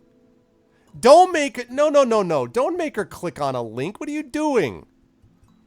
Don't make her click on a link that makes her see spiders. Don't click the link. What are you doing, Kilobyte? Dude, Kilobyte comes off as this nice, pleasant dude, right? And then all of a sudden he's just like, "Waplow, what do you think of this?" This is like what he does. He has to, like, he has the Canadian friendliness, but every so often he has to go to the dark side. All right, we got a straight up tie, people. 5-5. Elenea has jumped onto the Plain of Bronze, has abandoned the Western Flatlands. We need someone to break this tie. Aw, see, Uncle Elias did it in the end. See, look at that. Uncle Elias saved everyone. The Plain of Bronze it is. I could still vote. You could. Better I time, could. Kilobyte out. I won't. There you go. You're safe. You're safe, True Cinder. You're safe. The Plain of Bronze. In before bronze is actually a huge bronze spider. Elias saves her. Good guy. Good guy, Lon. Okay. And that'll bring us to this. And this is what we'll do, guys. I'll be reading this to you. This is what we'll have. After Darkwood Forest is left behind, we'll be starting with this next time. You pass over the western edge of Moonstone Hills, where 2 days previously you had made your dangerous trek. The Forest of Spiders looms on the horizon and looks much the same as Darkwood Forest as you drift above the treetops. You soon leave the forest behind, and after crossing the southern edge of Moonstone Hills, begin your journey over the flatlands. The hours pass by, and you were lulled into a false sense of security by the peaceful flight. As you look southeast towards the Plain of Bronze, however, the clouds seem darker than ever. The wind suddenly begins to gust, and in minutes a gale is blowing. "If it doesn't subside soon, we'll have to land," yells Bori. Suddenly you see a gray, swirling column on the horizon which is moving quickly towards you. "It's a whirlwind!" shouts Bori. And that, I think, at the whirlwind, people, is where we are going to leave it. We are going to leave ourselves at the whirlwind with that little bit of a cliffhanger, or balloon hanger, if you will, as we reach that today. So we got a lot of stuff done today. We actually managed to get a ring with a jewel. We got some polished stones. We got Razak's sword. We got clues about finding Borean Stonebridge, which we did. We still never found the gravestone of Razak's father, Tamal, which is sort of, too bad, but it happens. we found out we got this control of Mambo number 9, by which I mean actually Suma 11. So we've got that kind of ability. So we have a lot of stuff that, we got a lot of stuff that we were able to accomplish here. So we were able to do it. Let's continue Boo for teasing. He really say it's a whirlpool. Yes, exactly. Ballon hanger. Beautiful bear. What if the whirlwind is carrying spiders? It's Spider-Nado. Oh, God. Even that, I'm not arachnophobic, and that would freak me out. I'm telling you right now. Okay, so we're going to save this under Crypt of the Sorcerer, which is like that. And there we go, guys. And this, as we look at it, and now we get a chance to see all the drawings that were done today. I actually think, I mean, the golem is a little bit like the Stay Puft Marshmallow Man, but otherwise I think that there's... It's made of clay! I actually went for like a specific design here from a certain D&D based anime I used to watch as a teenager. Oh, really? They have a clay golem that kind of looks like this. Oh, that's cool. I had never actually seen that before. That is pretty. I like that. I like the face. The face is kind of funny. Thank you. I want a movie called Arachnado. So now that we have got this completed, let's take a look at the drawings that we did today. We have here. So we had number 1. Yes, number 1. So describe what you were thinking about in each of these pictures. Yes, this was just because we hadn't really started yet, so I was just like, okay, let's just draw a scene from last time. Kind of the part where we met the Black Fairy, who stole all our stuff. Right. Then the the centaur with the fanny pack. I like how he looks completely like a badass, except the fanny pack. Like everything else is just perfect. Thank you. That was the plan. Then we have our trusty dwarven companion. No, Sim. he's not a dwarf. He's not a dwarf. He's not a dwarf. He is a badass with a mustache, though. Our boy Bori Sim. was a dwarf. Yeah, Bori's the dwarf. Yeah. Yes. Okay. Eating the roasted duck. Yep. Eating some roast duck, and then last but not least, we have the encounter with the clay golem. With the clay golem, that's awesome. What I love is people trying to like do the drawings. Looking at all the drawings and going like, what is going on in this adventure? Like, what exactly has happened to them to lead us from state? Yeah, it's a satchel, not a fanny pack, right? This is like when people say these things. It's a European, and everyone's like, no, it's a man purse. You're like, no, it's a satchel. No, it's a man purse. That's what it actually is. That's what it actually is. The last monster's the funny thing is like they're like certain men here wear purses, and we literally call them man purses. Oh my god! But really? It's like not in a bad way. It's just what they're called. Oh, okay. That's their name. Here, I think it would be a bad way. For men, right? Yep. So. Yep. It's true. It's funny what people, and a lot, I mean, I do this myself. I have like I have a couple of, like a satchel basically that I bring to school that I have stuff in. But it's funny what I'll see other like professors trying to do to make it seem more satchel-y and less pursy. Like the more they can make it like leather, like canvas and like ragged and looks like it's been like, weathered, like the more it looks like an Indiana Jones bag, the better. So that's what you see people trying to do. Like the more, basically the nicer it looks, the less they want it. They're like, no, it needs to look really, kind of messed up and stuff like that. But yeah, so this is what we got today, guys. And again, this was a blast. I really am enjoying these. Exactly, Big Boss. I think these are all great. So chat, can we get some love for TariToons? Dragon Spear says the last monster's head reminds him of Alphonse Eric from Full Metal Alchemist. I know nothing about Full Metal Alchemist. Is that true? Yeah, I can see that. With the face and everything. Yeah, I'm not huge on Full Metal Alchemist, but like this guy is like literally a knight's armor, like a really bulky one. Okay. Like his soul is trapped in this knight's armor. Oh wow. It's his thing. Okay. I see. That's cool. Yeah. So yes, love, great work. This is great stuff. And guys, if you want to see this kind of thing continue, Please make sure that we let people know about it. Please spread the word about it, because Terry's going to be doing one of these with me, at least one, sometimes two, but at least one every month. So definitely make sure that if the Patreon continues to be supported, we can continue to make these things happen. So please spread the word and let other people know, because I think these are a lot of fun. And this for sure is not happening anywhere on Twitch. I promise. Nobody is doing this. Nobody is doing this plus the illustration. So it's really awesome. And it's been great.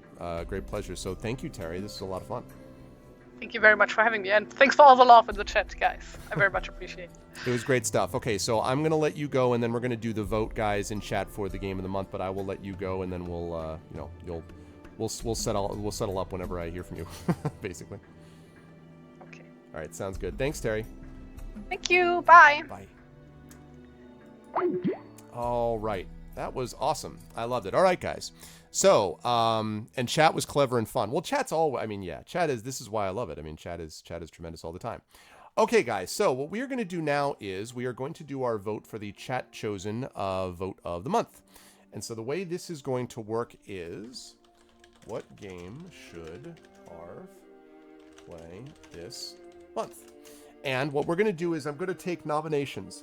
I'll take the first 6 nominations. I want to narrow this down to a list of 2, possibly 3.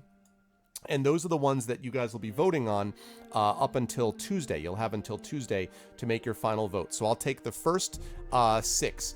I do warn everybody, though, that I do reserve the right to get rid of or veto ones that are not going to work. I'm not going to play a horror game, so I'm just not going to do it. So nothing like that. Or if it's a game that I've already played or am likely to play in the near future anyway. So it'll do. Pong? Really? Pong? Really? Lionheart. There's Lionheart. Hope Springs Eternal. I don't know a lot about It'll Do. I've heard of the name. What is It'll Do? Only one nomination per person, please.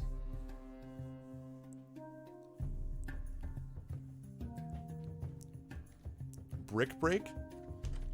What is your game, True Cinder? What's your game? Do you have a game? I played Shadow of Mordor. I loved it. I love Shadow of Mordor. I actually have it up there. Lands of Lore 1. Yeah, I think it was it Kilgore or Retrograde Tom that was playing that? It's a Zelda-style puzzle game. Badass, I dig it. What? You guys made a game? Why have I not heard this before? Blade Runner. Oh my god, Fire Snake. Quap is so funny. I remember once watching another streamer play Quap, and I was in my hotel room at a convention. My family was in the room sleeping. I was dying. It was so funny. I was like, it was the best. Take out Brick Break. What is your game? What is this game? Why haven't I heard about this game? No, there's a nomination free. Exactly. Hell yeah. Shadow of Mordor. I loved it. It's all Middle-earth stuff. I dig it. What is this game? You were only joking? Oh. You don't have a game? I thought you did. I kind of am, Brahms. I kind of am and I'm kind of not. As much as I love Tolkien and I love Shadow of Mordor, over time, I love the stealth mechanics, but I do worry that it's going to be a little bit too combat heavy. And Shadow of Mordor was very combat heavy, and that's the only problem, is that I kind of wish there was just a straight up RPG that was a little more story driven and not so much just kill, kill, kill, kill. So I don't know.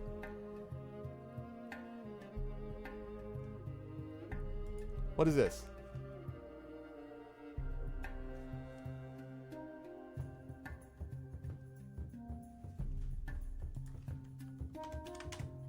Is this your actual game? Look at this thing. The Nora Bloodline.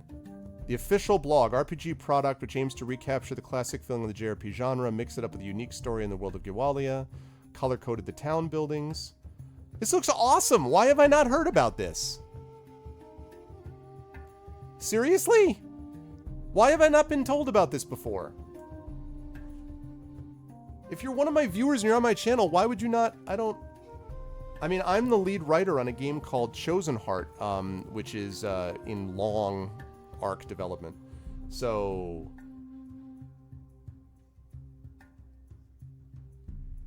far, only the first part is out. All right, let's put that in there.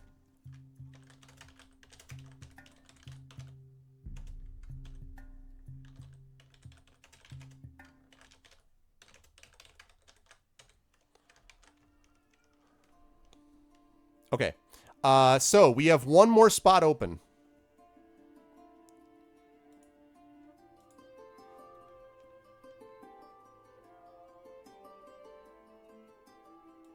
Nice. That's super cool. I want Lionheart though. Well, you know, Serpent in the Staglands. Oh god, dude. I've heard of Serpent in the Staglands, and I've heard that thing is brutal. But that's cool. I'm happy to try it. Okay, so here's what we got. So we've got It'll Do, we got the Nova Bloodline, we got Lionheart, we've got Serpent in the Staglands, Lands of Lore 1, and Blade Runner. That's what we've got. So these are the 6 games that we've got as choices. So I'm going to open this poll. The top 3 that we get. The top 3 that we get are going to be the ones that that we get voted on for the Chat Chosen Game of the Month. And by the way, if you don't get the game you want this month, I do one of these every month, so you might get it next month. So, and you don't have to feel obligated to vote for the one just because it's Cinder and Terry's. Like, I think it's really nice that you guys want to do that, and I don't think that Cinder, the true Cinder and Terry should reject that for that reason, like just because of that, because if they want to do it, they want to do it. But I think you guys should throw it up there. So yes, so the top 3, or maybe the top 2, it depends. If there's a clear 2, then we'll only go with 2. But if there's 3, then we will put the 3 up there, and we'll let chat vote on it. And what I'm going to ask from my mods, either Dragon or Kill, is to put this, whenever we come up with a poll, to put this up on the next game. You know, to do a straw poll and then link it to next game, if we could. Yeah. Yeah, I heard Staglands was tough. That was the rumor.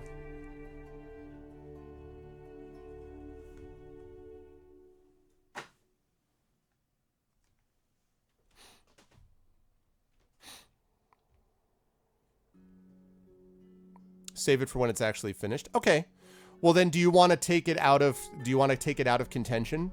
Because that's fine if you want to do that. I mean, I should say, if you guys really don't want me to play it this month, I won't. It's up to you. I wouldn't skip it just because you're like, oh no, like this is why we do this, you know? Like, I'm happy to feature, you know, community members' games, especially, I mean, if it's a horror game, then you'd be out of luck, but it's not, so. But if you really would prefer I not do it this month, that's fine.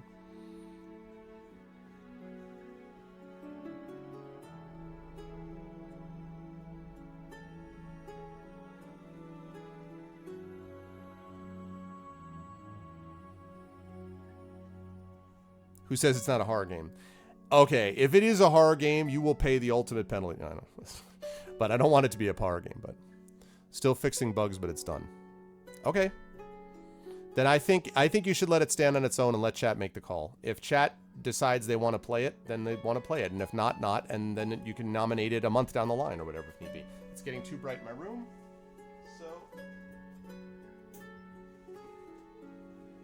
All right. Cut down a little bit on the light. You will pay the ultimate price. Add $2 to the Patreon. No, I'd like to think that's not a penalty. I'd like to think that's something you do for goodness. Your vote didn't count? What? Hey? Your vote didn't count because you did hashtag. I think you know this.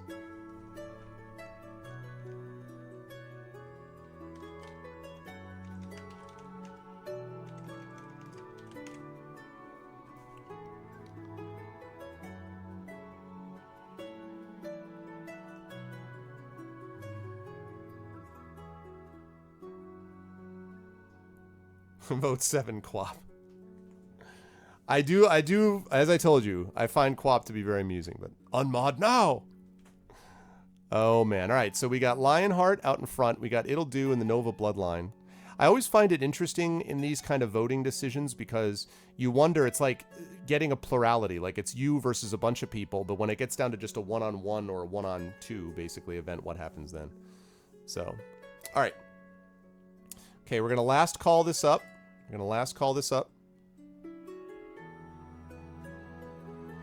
Otherwise, it'll never go away. Well, it's got the lead. We'll see if chat agrees and follows along with it. And again, this vote will be conducted up until next Tuesday, the 23rd, and then I'll actually be playing the game that gets chosen the following Tuesday on the 30th. So.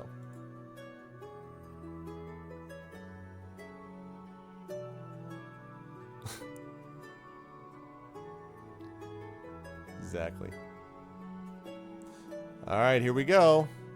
And there we go. So there's your choice. So your 3 choices for this month are going to be, and if you could put this in the straw poll there, Kilobyte, Lionheart, and you should put that up first because that was the top vote getter, and then It'll Do and the Nova Bloodline. So Lionheart, It'll Do, the Nova Bloodline are the 3 that we should do for the straw poll. And if you could do that and then link it up, that would be great. It'll happen someday, Classic Or. Remember, I forget who it was that wanted me to play, I want to say Lunar Silver Star Story. And they wanted me to do that like for, man, I can't even remember how long. They wanted me to do that for months, 4 or 5 months anyway. And then finally it got through, so.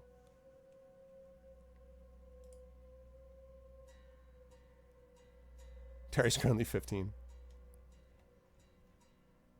It'll do. I never got the pun.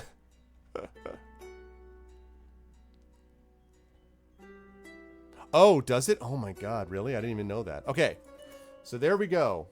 What game should Arv play? Lionheart, It'll Do. Nova Bloodline. Wow, check out Lionheart already with 5 votes out to the early lead. Man. Alright, so we will see. So, lovely.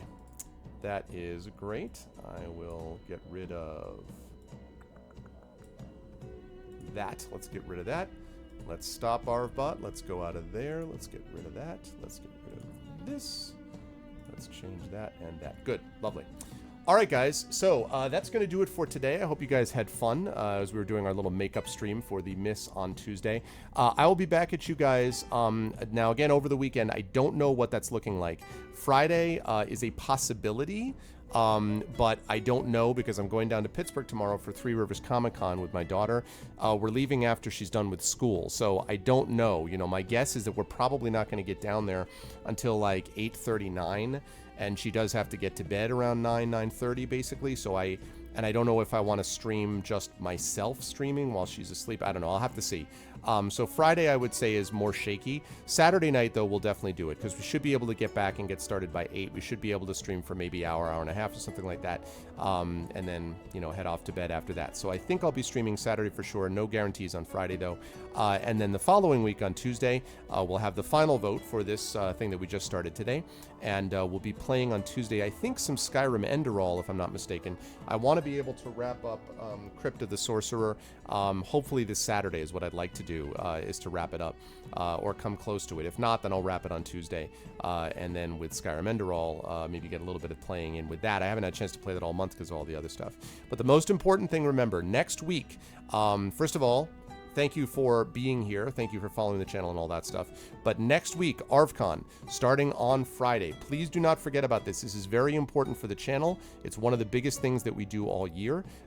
So please don't forget about it, and please let people know because we've got a lot of stuff going on with this thing. We've got a special radio play, as I said, with your vocalists. We've got musical guests. We've got a special Open Legend event. We've got a marathon D&D session with the Infinity and Beyond crew. We have giveaways. This is sponsored by 3 Pound Games, Hairbrain Schemes, Open Legend, Tin Man Games, and the Ed Greenwood Group. So this is all to benefit the Damon Runyon Cancer Research Foundation. So please, please, please tell everyone, tell your friends. It all gets started a week from tomorrow, Friday night. So please let everybody know about it. And please come. That's the most important thing, is for you guys to actually be here in chat. So please let people know, spread the word, tell everybody, because this will be, I think, a big event, and we want to have as many people as possible to sort of be here.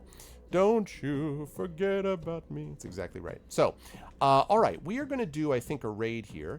Let's take a look and see who we are going to raid, though. What have we got here?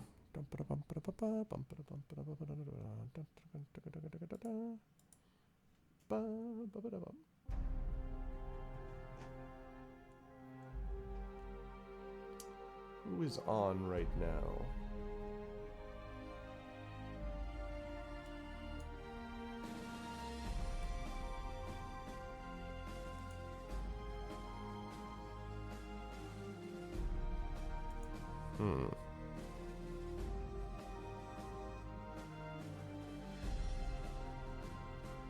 Ah, okay. I think I see. I see. Yes, I have it. Okay, so we are going to do a raid, guys. Yes, the Open Legend event is Saturday night. It's Saturday, May 27th, starting at 8 p.m. Eastern Daylight Savings Time. And it will run until midnight, probably, 8 to midnight. And it will have, in fact, I think I have the, I think I've got the promo somewhere.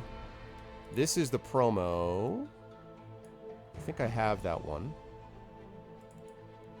Yeah, here we go. Here are the people involved. So you've got Ryan Shaples from Hyper RPG. You've got Brian Feister, who is the creator of Open Legend. You've got Mike Selinker, who is the CEO of Lone Shark Games, the creator of the Pathfinder Adventure card games, stuff like that.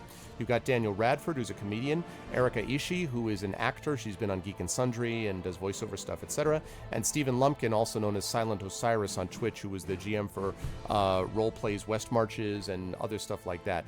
Good DM, I think. But he's going to be playing this time, and Ryan Shaples is going to be the one from Hyper who's actually going to be conducting the event. And he's told us a little bit about the adventure, and it's going to be fun time. So it will be 8 o'clock to midnight Eastern. I've never tried Open Legend, so I'm actually looking forward to it and seeing how it all comes out. We will see. It's going to be good times. But, all right, so we are going to do a raid, and the way you do it is the Arvanauts have landed, followed by Twitch raid, that's lowercase Twitch, uppercase raid.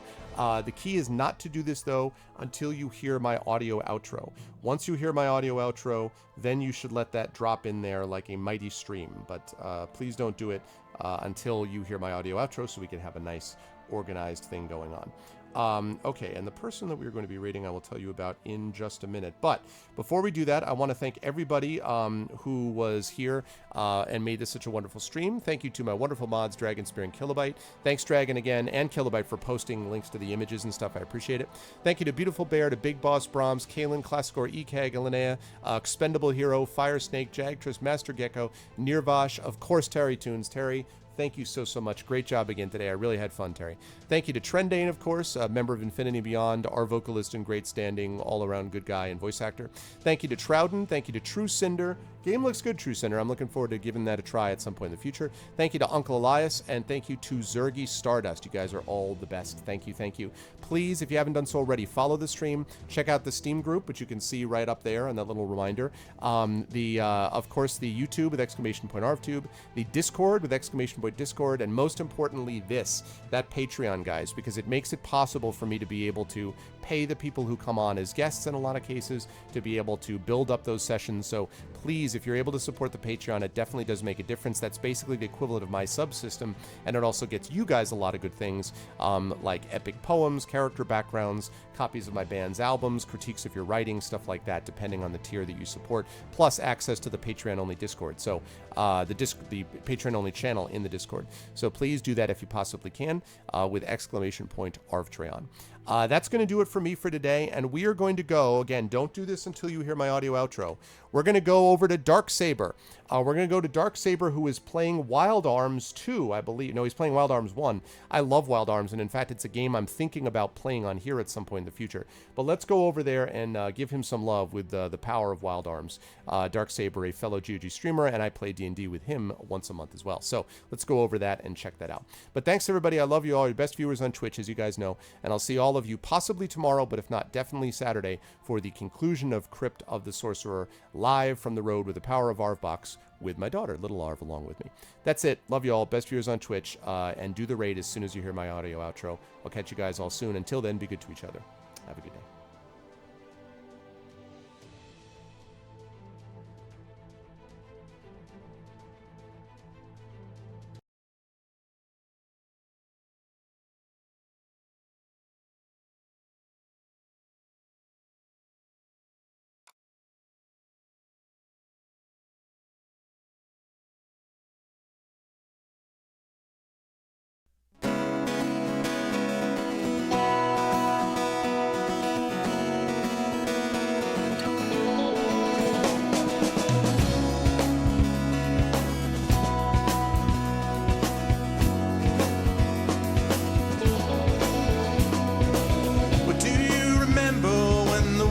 was fresh and new, when it all seemed clear to you, when your aim was straight and true.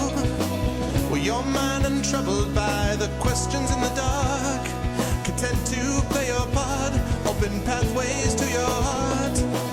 Well, your life untainted by a host of broken dreams, when all your acts were queens, understood all that it means. Could you have understood the way your life was bound? Did you ever wonder how you got from there to now? Oh yes, you're gonna fly away from here, where the sky grows more clear, and your problems disappear, drift away down below. Watch them go down to your friends, where the trouble never ends, and there's always just one more day left to go.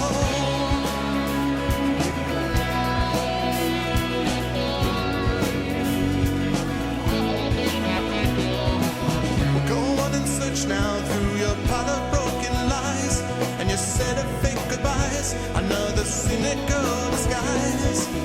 When will they catch you? All those little things you said, will it turn around instead? Blame the voices in your head. With all your subtle language, try and turn your life around. If your center gets unwound, you do your best to slow things down. And if you feel things that you never felt before, things that shook you to your core, a shattered truth you can't ignore. Oh yes, you're gonna fly away from here, where the sky grows more clear, and your problems disappear, drift away down below. Watch them go down to your friends, where the trouble never ends, and there's always just one more day left to go.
And when you've struggled and you keep on falling back, 'cause it's confidence you lack, you try and take a different tack. You can turn and face your demons, or you can give yourself a break. You can go a new direction, life is only what you make. When it comes to your own vision, when you got to see it through, you know you got to make it do. You know it's all been up to you. 'Cause here I stand here waiting, trying to make a brand new start. 'Cause it's finally dawned upon me that you held on to my heart. Oh yes, I'm gonna fly away from here, where the sky grows more clear, and my problems disappear, drift away down below. Watch them go down to my friends, where the trouble never ends, and there's always just one more day left to go. Oh yes, we're gonna fly away from here, where the sky grows more clear, and our problems disappear, drift away down below. Watch them go down to my friends, where the trouble never ends, and there's always just one more day left to go.